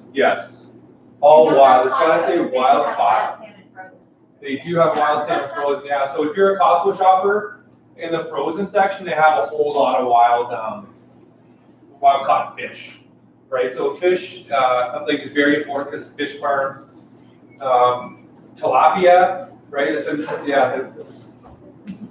That fish is a bottom feeder, right? And you can rarely get them wild, right? And when they're bottom feeding in a fish farm, you know what goes to the bottom? Oh yeah, shit, yes. That's what goes to the bottom. So that's that just speaks to the importance of eating organic. Okay, it's becoming more and more kind of prevalent, right? We're becoming a little more aware, and they're getting cheaper, but it's still a little more than regular. But it's worth it.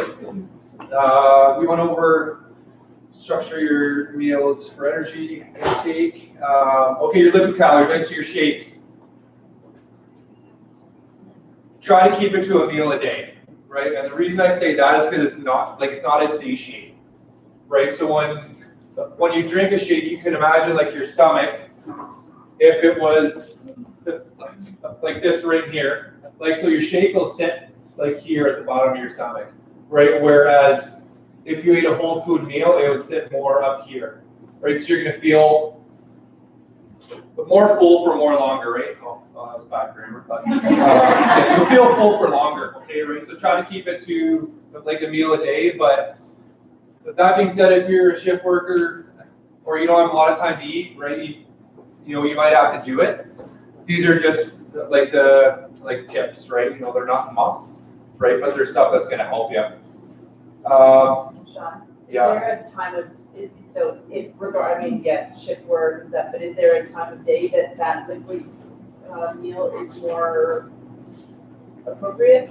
No. No, anytime you want, just be prepared that you're not gonna be full for long. Yeah. Right, and you're gonna get hungrier, right? So you're gonna wanna have that in a place where, like, you can eat again, right, in a limited amount of time, right? So, like, if you're gonna eat in the morning and you know you're not gonna be able to eat again until like 1 in the afternoon, right, that's not the time for a shake, right, because you're not gonna feel full. Okay. Okay, the 8 hours, yeah, and then set aside a couple hours a week just to have fun with somebody. Now, your definition of fun and mine, I don't know, like it's, You guys don't mind. like, that doesn't mean, you're gonna go to the bar and drink 100 beers, right? Like this, do something enjoyable, right? What you like doing, go ice skating, go, do some activity, right? That's active, right? That you can just kind of feel like it's a de-stressor, right? So if you had a tough week and if there's a couple hours of fun at the end of the week, I find it's just a good tool to ease the stress. Okay, chew your food. Okay, this is something I'm horrible with. I'm a fast eater, and it's bad. It's bad, bad, bad. So to chew your food, one is the first part of like the digestive system, right? So if you don't really get a good chew, like it just makes more work for your body, and you might not get the like the breakdown and the nutrient intakes that you're looking for. Yeah, the second reason is that there's a window kind of in your brain between where the leptin and the ghrelin meet. So those are the hormones that tell you that you're hungry and you're full, right? So there's a window in there about 20 minutes-ish where your stomach hasn't got the message up to your brain that you're full, right? So I know for me, when I'm like, if I want to eat at like the Mandarin or something,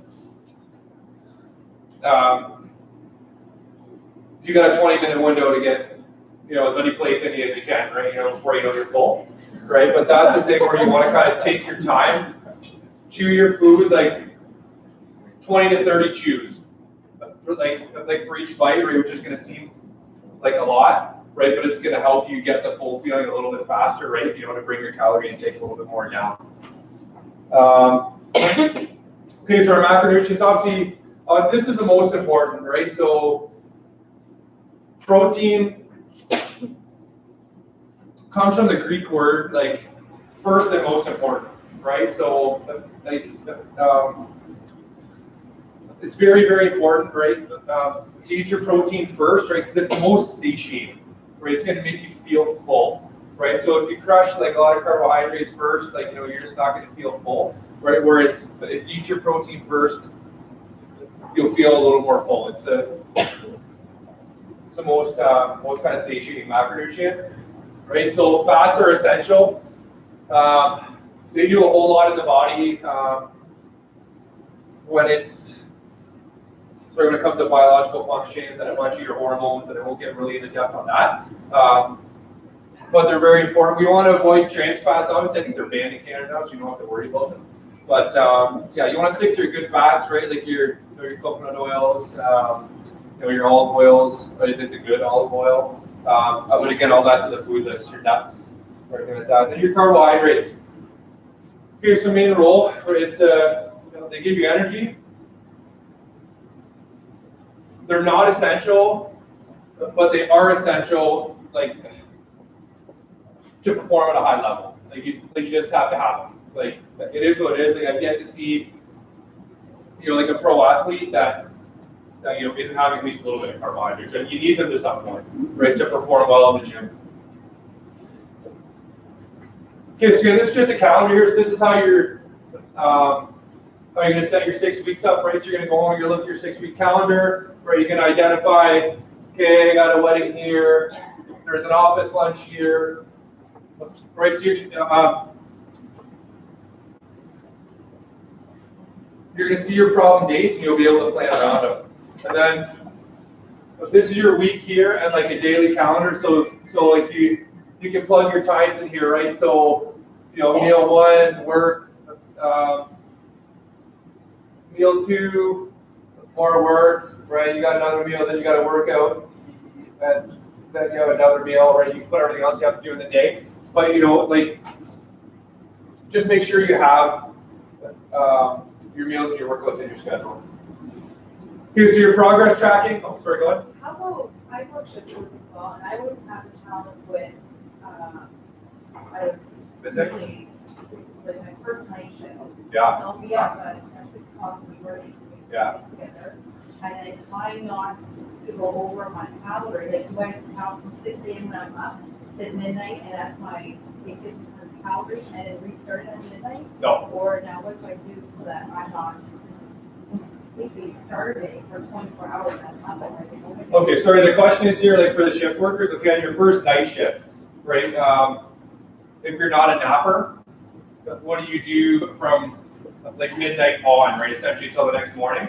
And so your eating cycle is from wake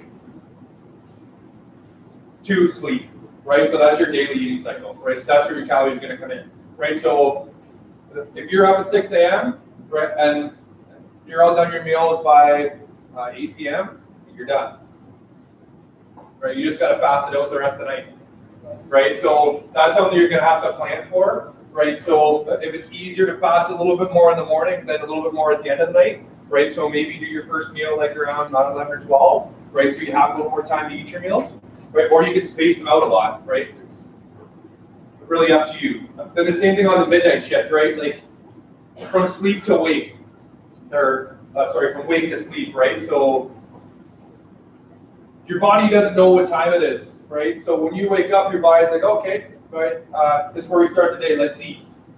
If that's at 4 o'clock in the afternoon, right? It's at 4 o'clock in the afternoon, you're up all night, and your last meal is at 5:45 in the morning. It is what it is. A lot of people have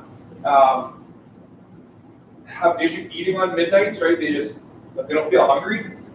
But you'll get used to it if you start eating, right? You might have to force it a little bit down at first, but it is what it is, and you'll get used to it. It's better than not eating at all, right? So for your situation on your first night shift there, like you're just gonna have to plan a little bit more accordingly, right? So just kind of fast a little bit more in the morning, right? And then maybe a 4-hour block at the end of your shift, right? So what's that?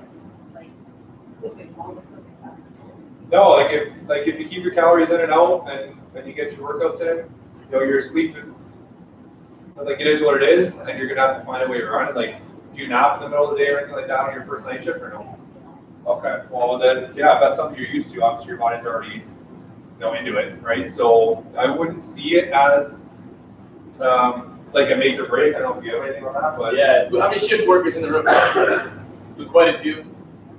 Yeah, you know what it is? It's just another excuse. Is it a real excuse? Yes. I mean, everybody in here has real excuses. It's just the picture of me there. I was on midnights, so it can be done. I really suggest backing your breakfast up as far as possible.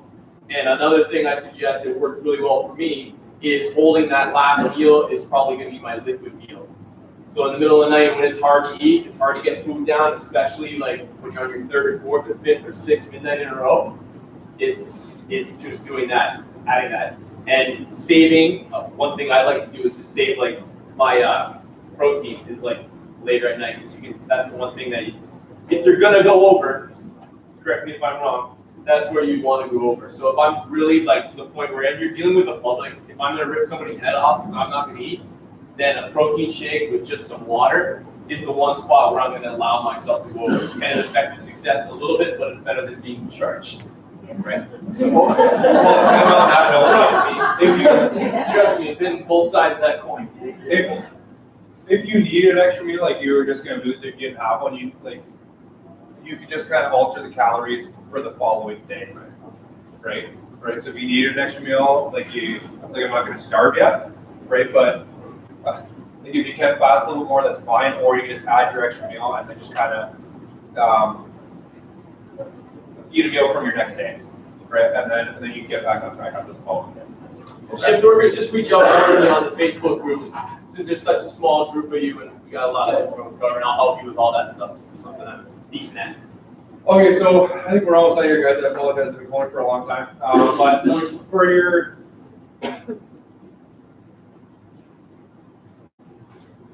progress tracking, okay, so you're going to track here weekly. Again, the scale is not perfect, but like the same scale everybody's using. So for your person at home, you'll take weight in the morning, every single morning.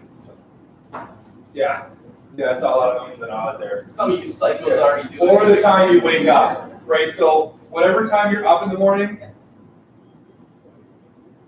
after you take a piss or a shit or both, right? That's your first weight, okay? Right, and you're gonna keep it at that weight, okay? So if you're a midnight person, after you get up for midnights, if you're a day shift person, after you get up, it's gonna be the first thing in the morning, okay? So you're gonna track that weight weekly, and you're gonna take an average, right?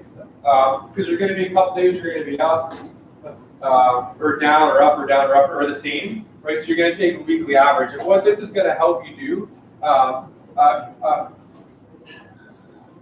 it's going to help you build a relationship with the foods you're eating, right? So, for an example, if you didn't know you had like an issue with eggs, right? And then so you had an egg meal at night before bed, and then you woke up in the morning, you're like a pound heavier, right? Then the next day you didn't have eggs, and then you woke up in the morning, you were a pound lighter. Then you said, okay, I'm going to try eating eggs again, right? So again, you ate eggs, and you woke up in the morning, you were a pound heavier. Like there's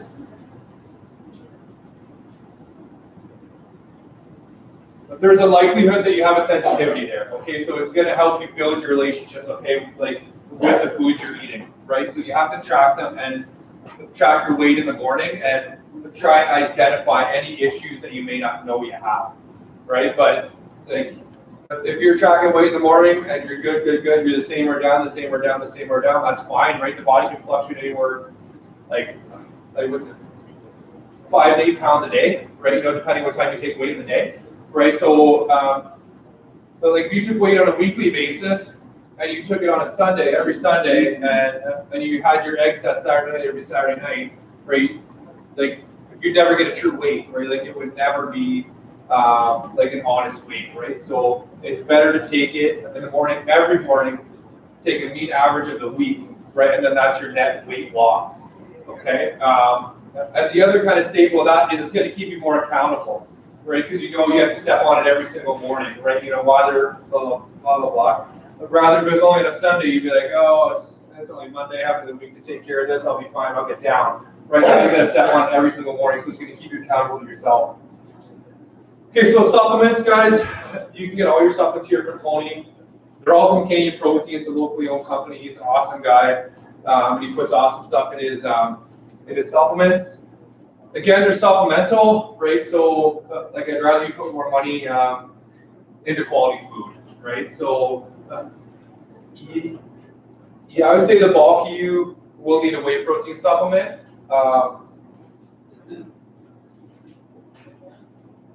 Use an isolate, okay, if you can. The concentrate, I find a lot of people are going to have like some stomach issues with the concentrate, and whether it's like some gas or like some gurgling. But when you get into like a whey isolate, it's just more of like a pure protein, like it's been microfiltered, and it's just a better product all around, right? So you can get them from Tony here in the gym at a discount, okay, for everybody that's a member of this program. Second one I recommend is going to be a good multivitamin, right? It's just basically an insurance policy, right? You know, we really get a lot of the vitamins and stuff from our diet, right? So it's good to just kind of top that up. Fish oil supplement.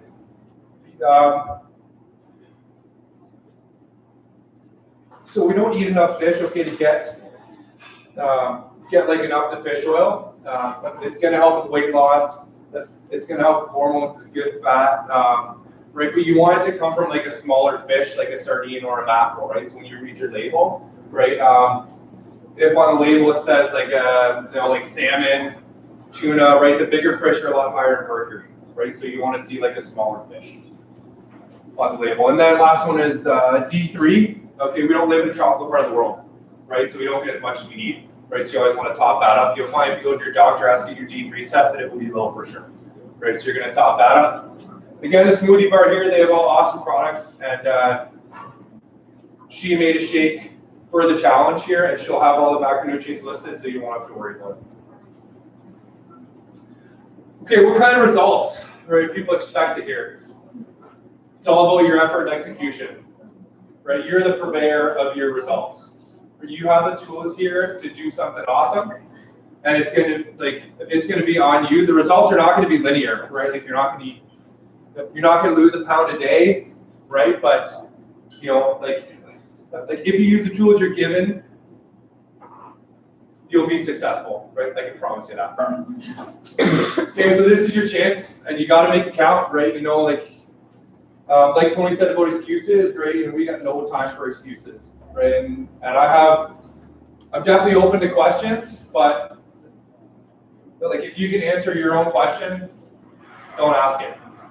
Maybe ask it to yourself first, and then say, okay, yeah, I don't know the answer. I'll ask Sean or Tony or any of the staff here at the gym. But like you just got to like it's not going to be easy, right? You know, making the changes at first, and you're not going to have to weigh your food forever, right? So this is a part of the challenge, right? So the 6-week challenge, right? You have to weigh your food. But to make a transformation, you have to weigh your food, right? You just have to know what's going in and out, right? But for the long haul, right? So after the 6 weeks, you'll be able to look at like 6 ounces of chicken and say, okay, that's 6 ounces of chicken. That's got to go like 42 grams of some protein in it. And you'll be able to look at like a portion of sweet potatoes and say, okay, that's how much carbs are in this. Like, you'll get to the point to be able to eyeball things. Okay, that's where we're trying to get you, right? But to get there, you have to weigh your food. Like it's just a must. Okay, again, there's going to be a lot of temptations everywhere, at work, at home. You know, when you're eating, you know, like a chicken salad, and you know you're making macaroni and cheese for the kids. It is what it is, right? You're eating chicken salad, right? It's your transformation, right? And your results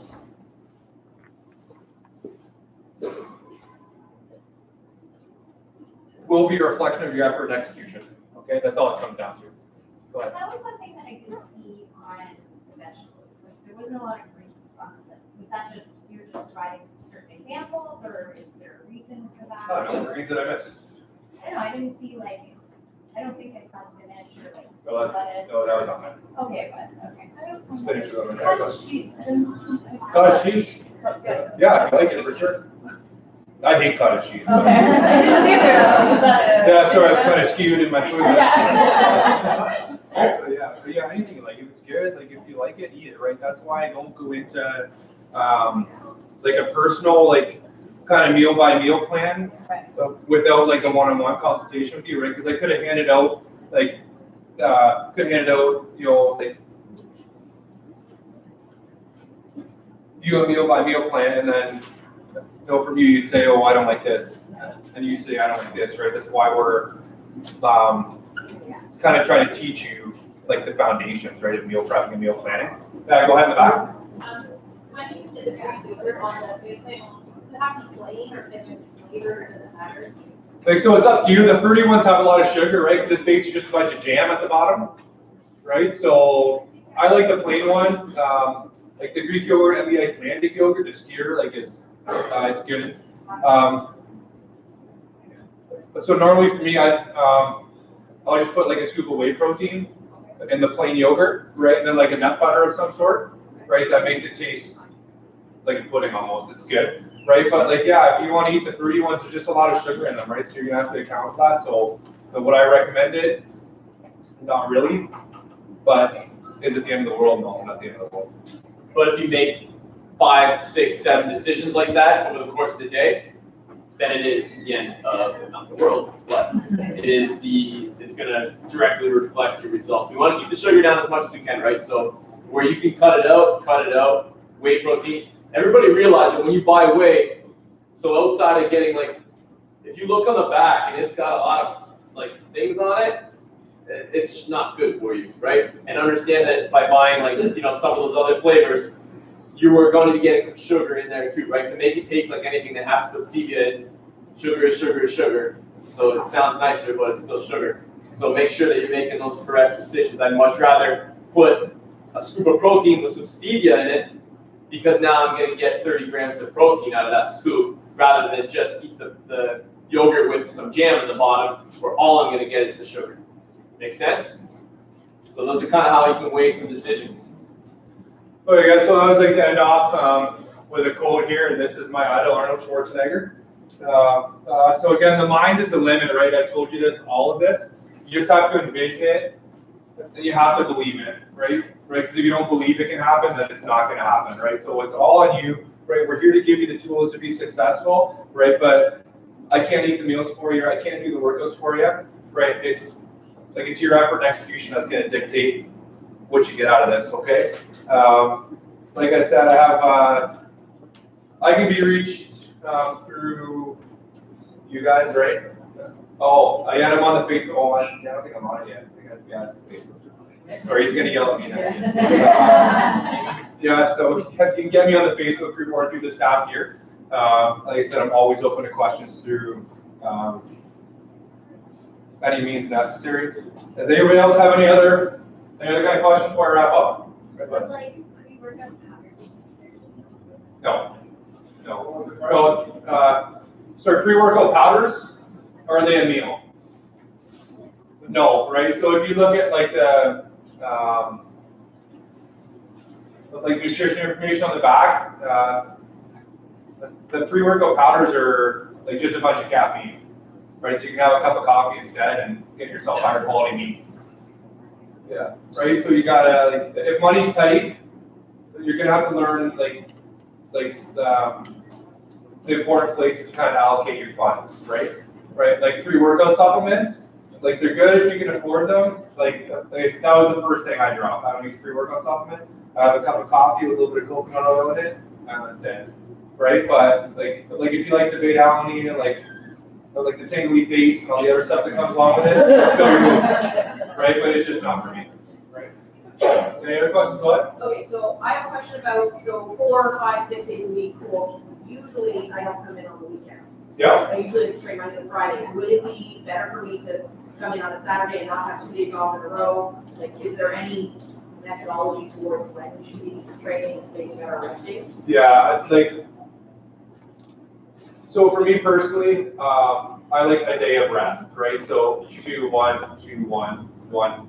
So get my ass on 2, Saturday. yeah, right. So so at least take one of the weekend days off. Yeah. Right, because that's normally when your family's around. That's normally when the most important kind of time is to take off. Right. So yeah, take a Saturday or Sunday. I don't train on Sunday, right? That's my family time. Right. So like you said, pick a day that works best for you. Are you saying recovery is healthy? Yeah, recovery's healthy. Jesus. Wow.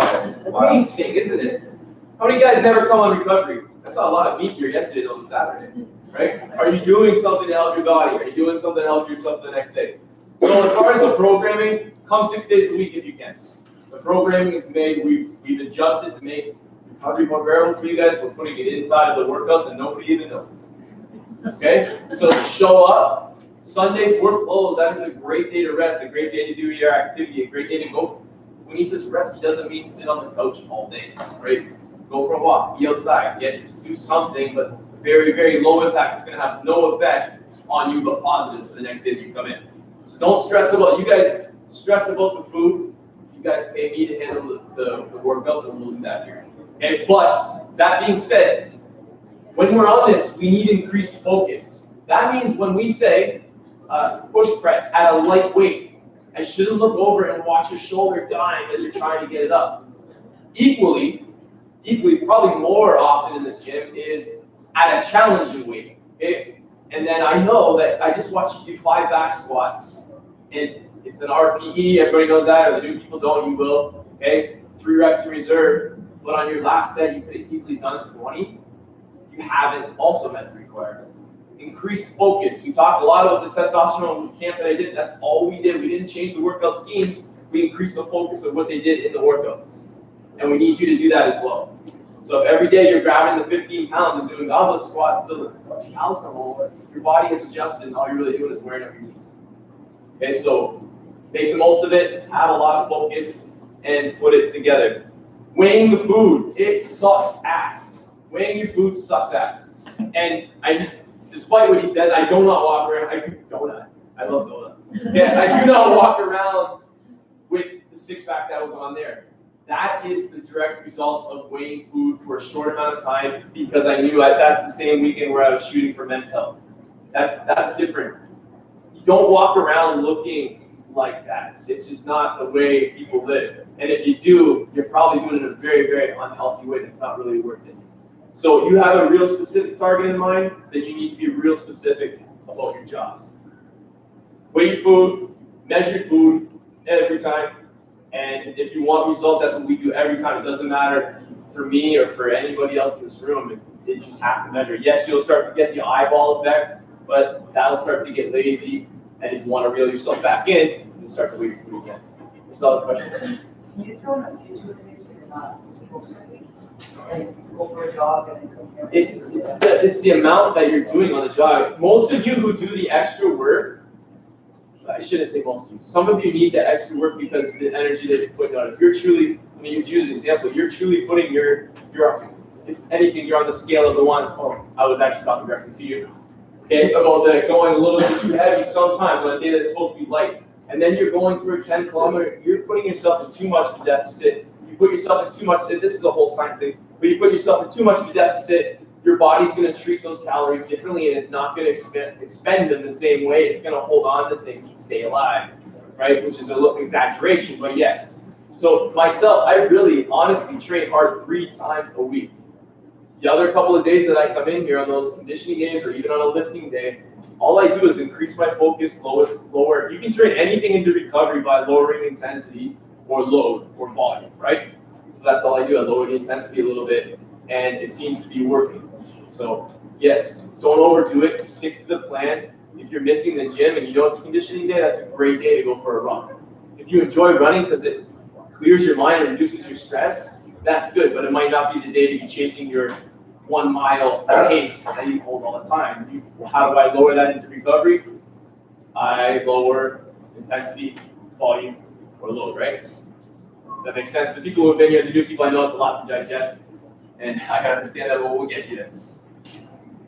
Go ahead. Yeah, maybe it was covered and listed, but what's the best way to look at a piece of chicken and know that it's got X proteins and look at a potato and it's got X carbohydrates? Yeah, the best way to do it is with a food scale. So just, okay, but how do Oh, my goodness. Yeah. I don't know. Okay, so MyFitnessPal is an app that you can get pretty fluent with after a while. So like you put your chicken on a food scale, say you see 8 ounces, right? So you put that into MyFitnessPal, right? And it'll bring you up the amount of protein, the amount of So just yeah, right. Right. So yeah, and then but eventually you'll get the numbers, right? So you'll know, right, that approximately each ounce of meat has a yield of about 7 grams of protein, approximately. Right. Alexa's great. If you guys, anybody has Alexa, it's great having your kitchen. They might be listening to everything you say, but whatever. Right? So it's a great way to like just shout it out because it helps you a lot.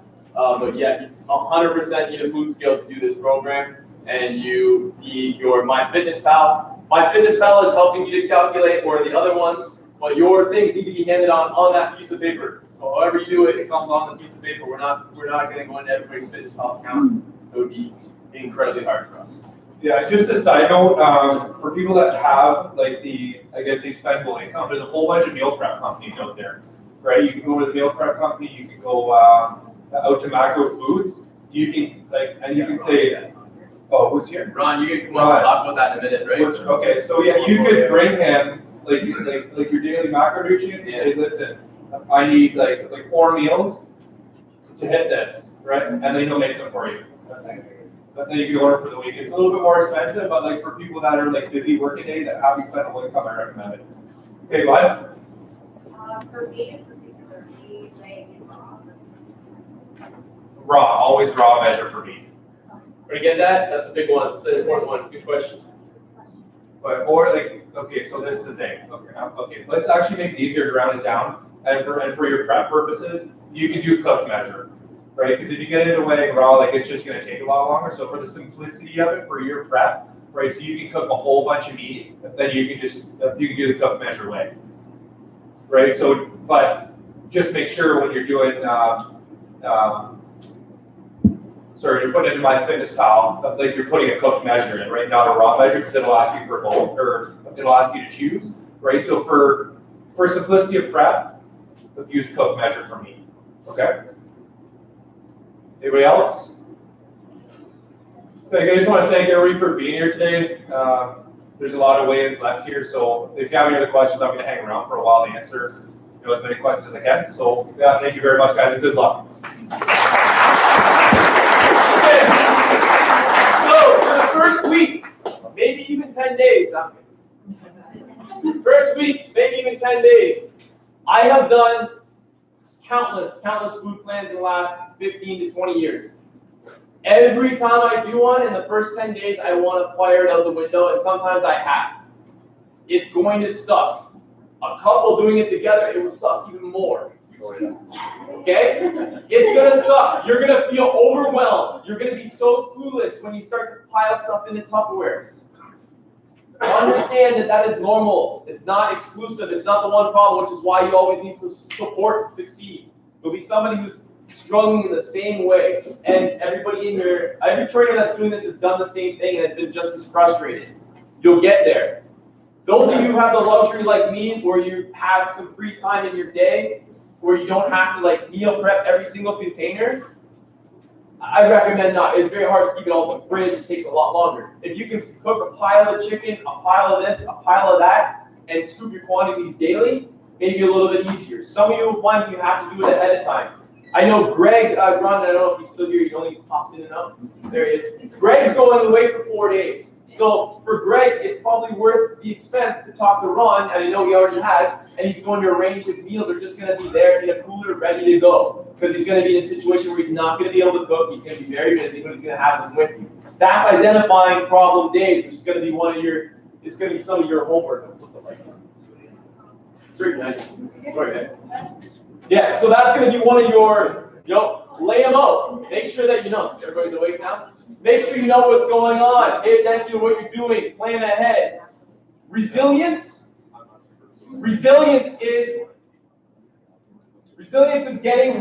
like facing obstacles. Like it's walking through fire and coming out of the other side. Okay, it's not stepping on fire and backing back. So if you have plans in place, there's like sailors that talk about this. They're always ready for the storm, right, John? When the storm comes in, all they do is batten down the hatches and wait for the storm to be finished, and then they're back on the other side of that race.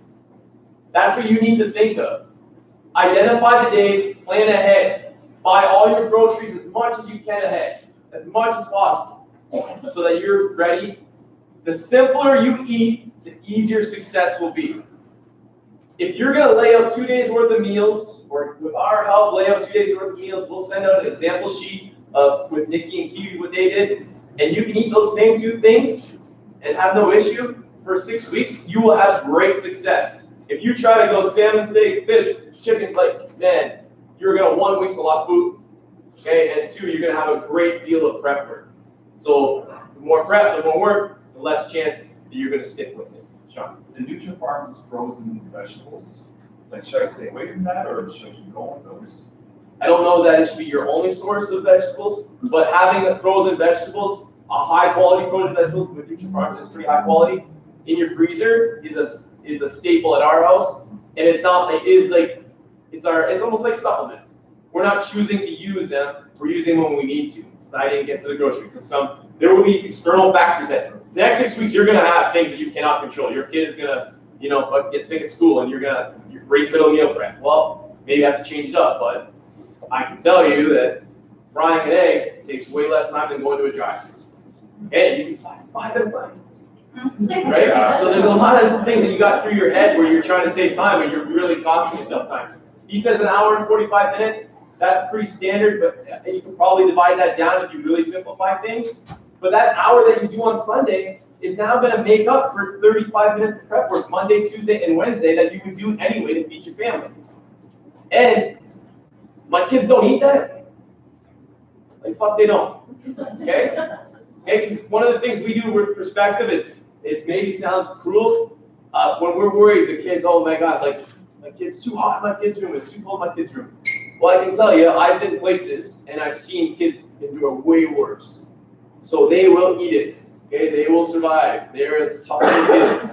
Okay, so one of the ways I started eating healthy was my dad became to the point where we thought he was like went to the hospital and they're like, oh my God, you're gonna have a heart attack right now. Well, guess what? My whole family started eating chicken, and we eventually all came around. Okay, so your kids will eat it.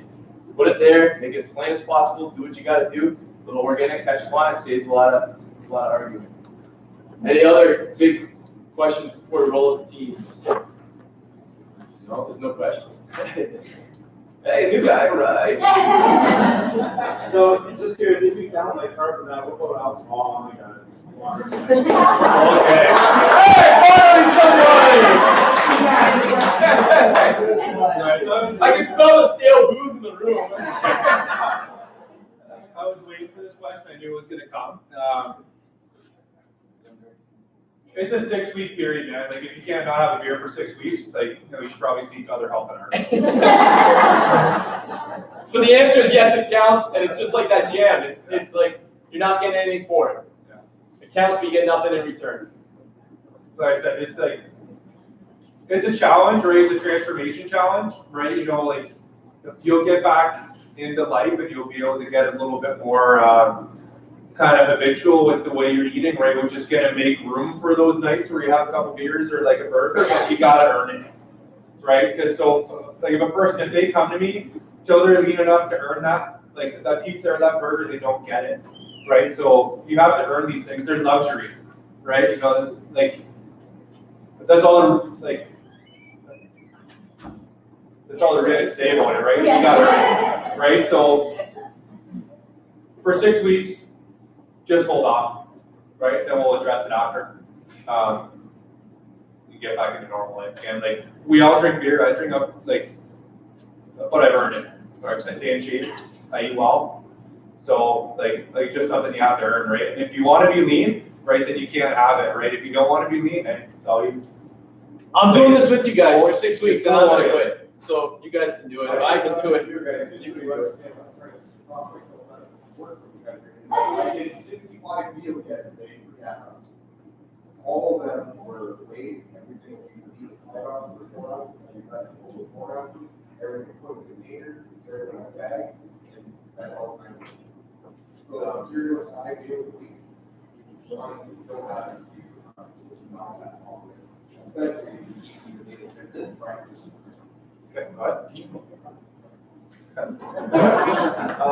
So I lost salt. Salt is like on everything. Like, but it's do you buy like full salt or sodium salt? No, salt's also for muscle contraction, right? So you're like the body needs salt to function, right? So don't cut salt out. Just use a high quality salt, right? Like a colored salt, right? So white salt is not a real thing.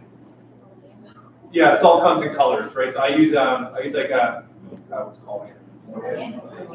No, Celtic sea salt, it's like a gray, or you can get the Himalayan sea salt at Costco, it's like pink, right? But salt has to have a color, right? If it's like that table salt, it's not even salt, it's like iodine, it's just not good, right? Does it matter how much you actually put on the meals, or? Well, salt to taste, right? Salt to taste, right? You can salt to taste, but like if it's caveats, you guys. Like something you would put out like for like a deer stand, then And like when you're putting your meals together, you count the butter you use, the oil you use, you gotta count coconut oil, you gotta count all of that, because it's all in that calorie and all in your macro breakdown.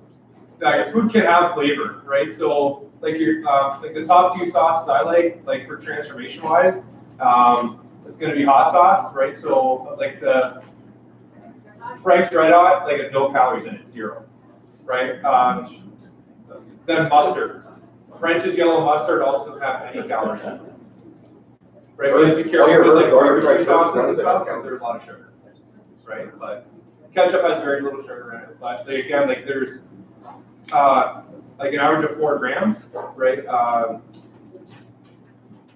sugar in ketchup, right? So if you're using ketchup, right, that's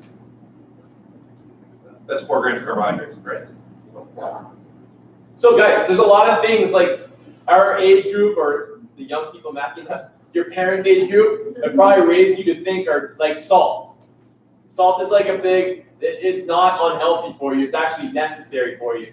Butter, cream, those are things that aren't to be avoided. Margarine is something to be avoided. The healthy choice our parents were giving us, right, is the one to be avoided. Okay, sliced cheese, right? So like you can, and butter, like make go again. Butter from butter. If you want to save $3, save $3. But I spent $3. So you want to get the butter that comes from a grass-fed cow, right? They have them like in the organic section of all the grocery stores now. That's a great fat, great fat, high in omega-3. Ghee is another great fat. It's like an Indian butter, another great fat. Yeah, but like the source has to be good. Yeah, it's GHEE. Right. So if you're getting a fat from a shitty source, like if it's like just the over-the-counter butter that you can get anywhere, it's from a shitty cow, right? So like, don't use that butter. Okay, if you're going to use butter, it'll be from a grass-fed cow. If not, you're not using butter. If you can't find it out here, Sayers has a phenomenal selection of all this stuff on Walden Road. Yeah. They do. And for the Kingsville people, the butcher at Kingsville. Yeah, you guys have the greatest butcher. So like again, we keep saying it, reiterating it. Simplicity. Don't go onto like the internet and try to find the most complicated chicken recipe. That's gonna slow you down. Throw some paprikas, throw some chili powder on it, you know, or basil, right? Because those things, like those cost nothing as far as terms. They're very cheap and they add a lot of flavor, and it takes 2 seconds to shake it on there. Okay, so Ron has Ken set you guys up. I don't know what you want to say about it. I didn't want to talk for anything. So if you guys do need meal prep assistance, it doesn't have to be every day, but he's going to have the same information. He's prepared to make food for you. And I have spreadsheets just so you know, so if you guys get meals from me, I'll give you a spreadsheet that'll have the macro breakdown for that meal, so you can add it to your daily total.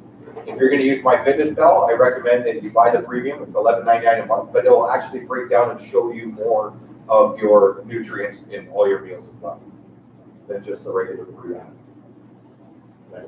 Yeah, Can I just add on that? Right now. Just to add on that FitnessPal thing, they actually have it, if you purchase it a year, it's actually only like $5.99 or $6.99 a month. And there's a free 1-month trial. So this is only a 6-week program. Sign up for the free 1-month trial. You're going to get 4 weeks of that for free. And MyFitnessPal actually lets you set your daily goals. So just with the regular account that you have without paying, it only lets you set those goals based on a percentage of fats, percentage of carbs, and percentage of protein for your daily value. But if you sign up for the premium, you can actually input the exact grams that he sent you. So you know what? Do the it's a 1-month free trial anyways, and then pay the $5.99 for the extra 2 weeks, and be able to put your actual numbers in there, and that's going to help you guys a lot more too than just a percentage, but just something to think about. I worked with Candace. She actually worked through the recession. She can find a way around all of these. The Great Depression in 1996. Okay, is there any other questions? Okay, we're going to be hanging around. This gym's going to be open for 2 hours still. By the time you guys get in there and wait out, you guys can work out. I'm going to announce the teams. You guys ready for that? Yes. Okay.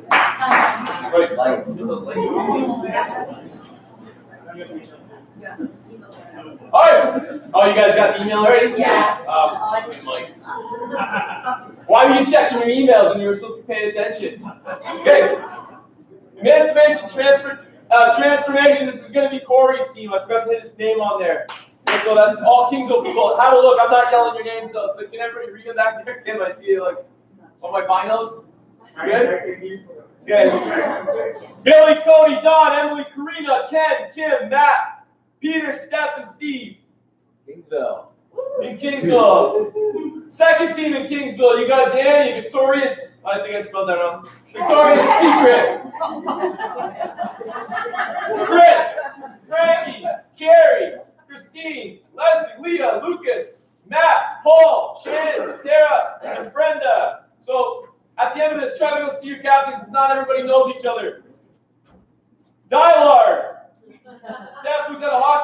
she's not here, but you'll get your Facebook link. Make sure you go on there and see her video. We got Amy, Andrew, Britt, Faye, John Palmer, Justin, Christy, Kyle, all the K's, Rhonda, Sue, and Trish McAllister. Wasting Away, Team Candace, Annalisa, Jen, Jordan, Kim, Megan, Mike, Monica, Sarah, Sean, Tracy, and John. This will be in your email. The Bod Squad, Nikki, Steve. We got Andrea, the vegan. Why'd you go to, you got the vegetarians. Ashley, Brooke, Emily Bondi, Greg, Kristen, Mitch, Tessa, Pam, Stacy, and Stephanie. The Transformation Titans, also known as the Future Champs. We got Andrea. Oh my God. Chelsea, Cindy, Jill, Jen, John Morgan, Julia, Keith, Christy, Lisa, Marcella, and Tanya. The Healthy Heroes, you got John as your coach. Brooke, Emily, Jenna with a G, Justin, Liz, Mackie, Megan, Melissa Thompson, Nora, Pete Dobrich, Rob Morse, and Steve Quadson. Look better naked, that's simple. Weird, look at your coaches. Do not fall for their tricks. So Casey, who is kind of in training with us, he's going to be monitored and mentored by Kiwi through this one. But he's going to take the lead with Kiwi's guidance. It's going to be Charlene, Dan, Jamie, Jay, Mary Jane, Morgan, Nat, Rebecca, Sam, Sarah, and Sean. And that's it. That's the end of our presentation. Good luck, everyone.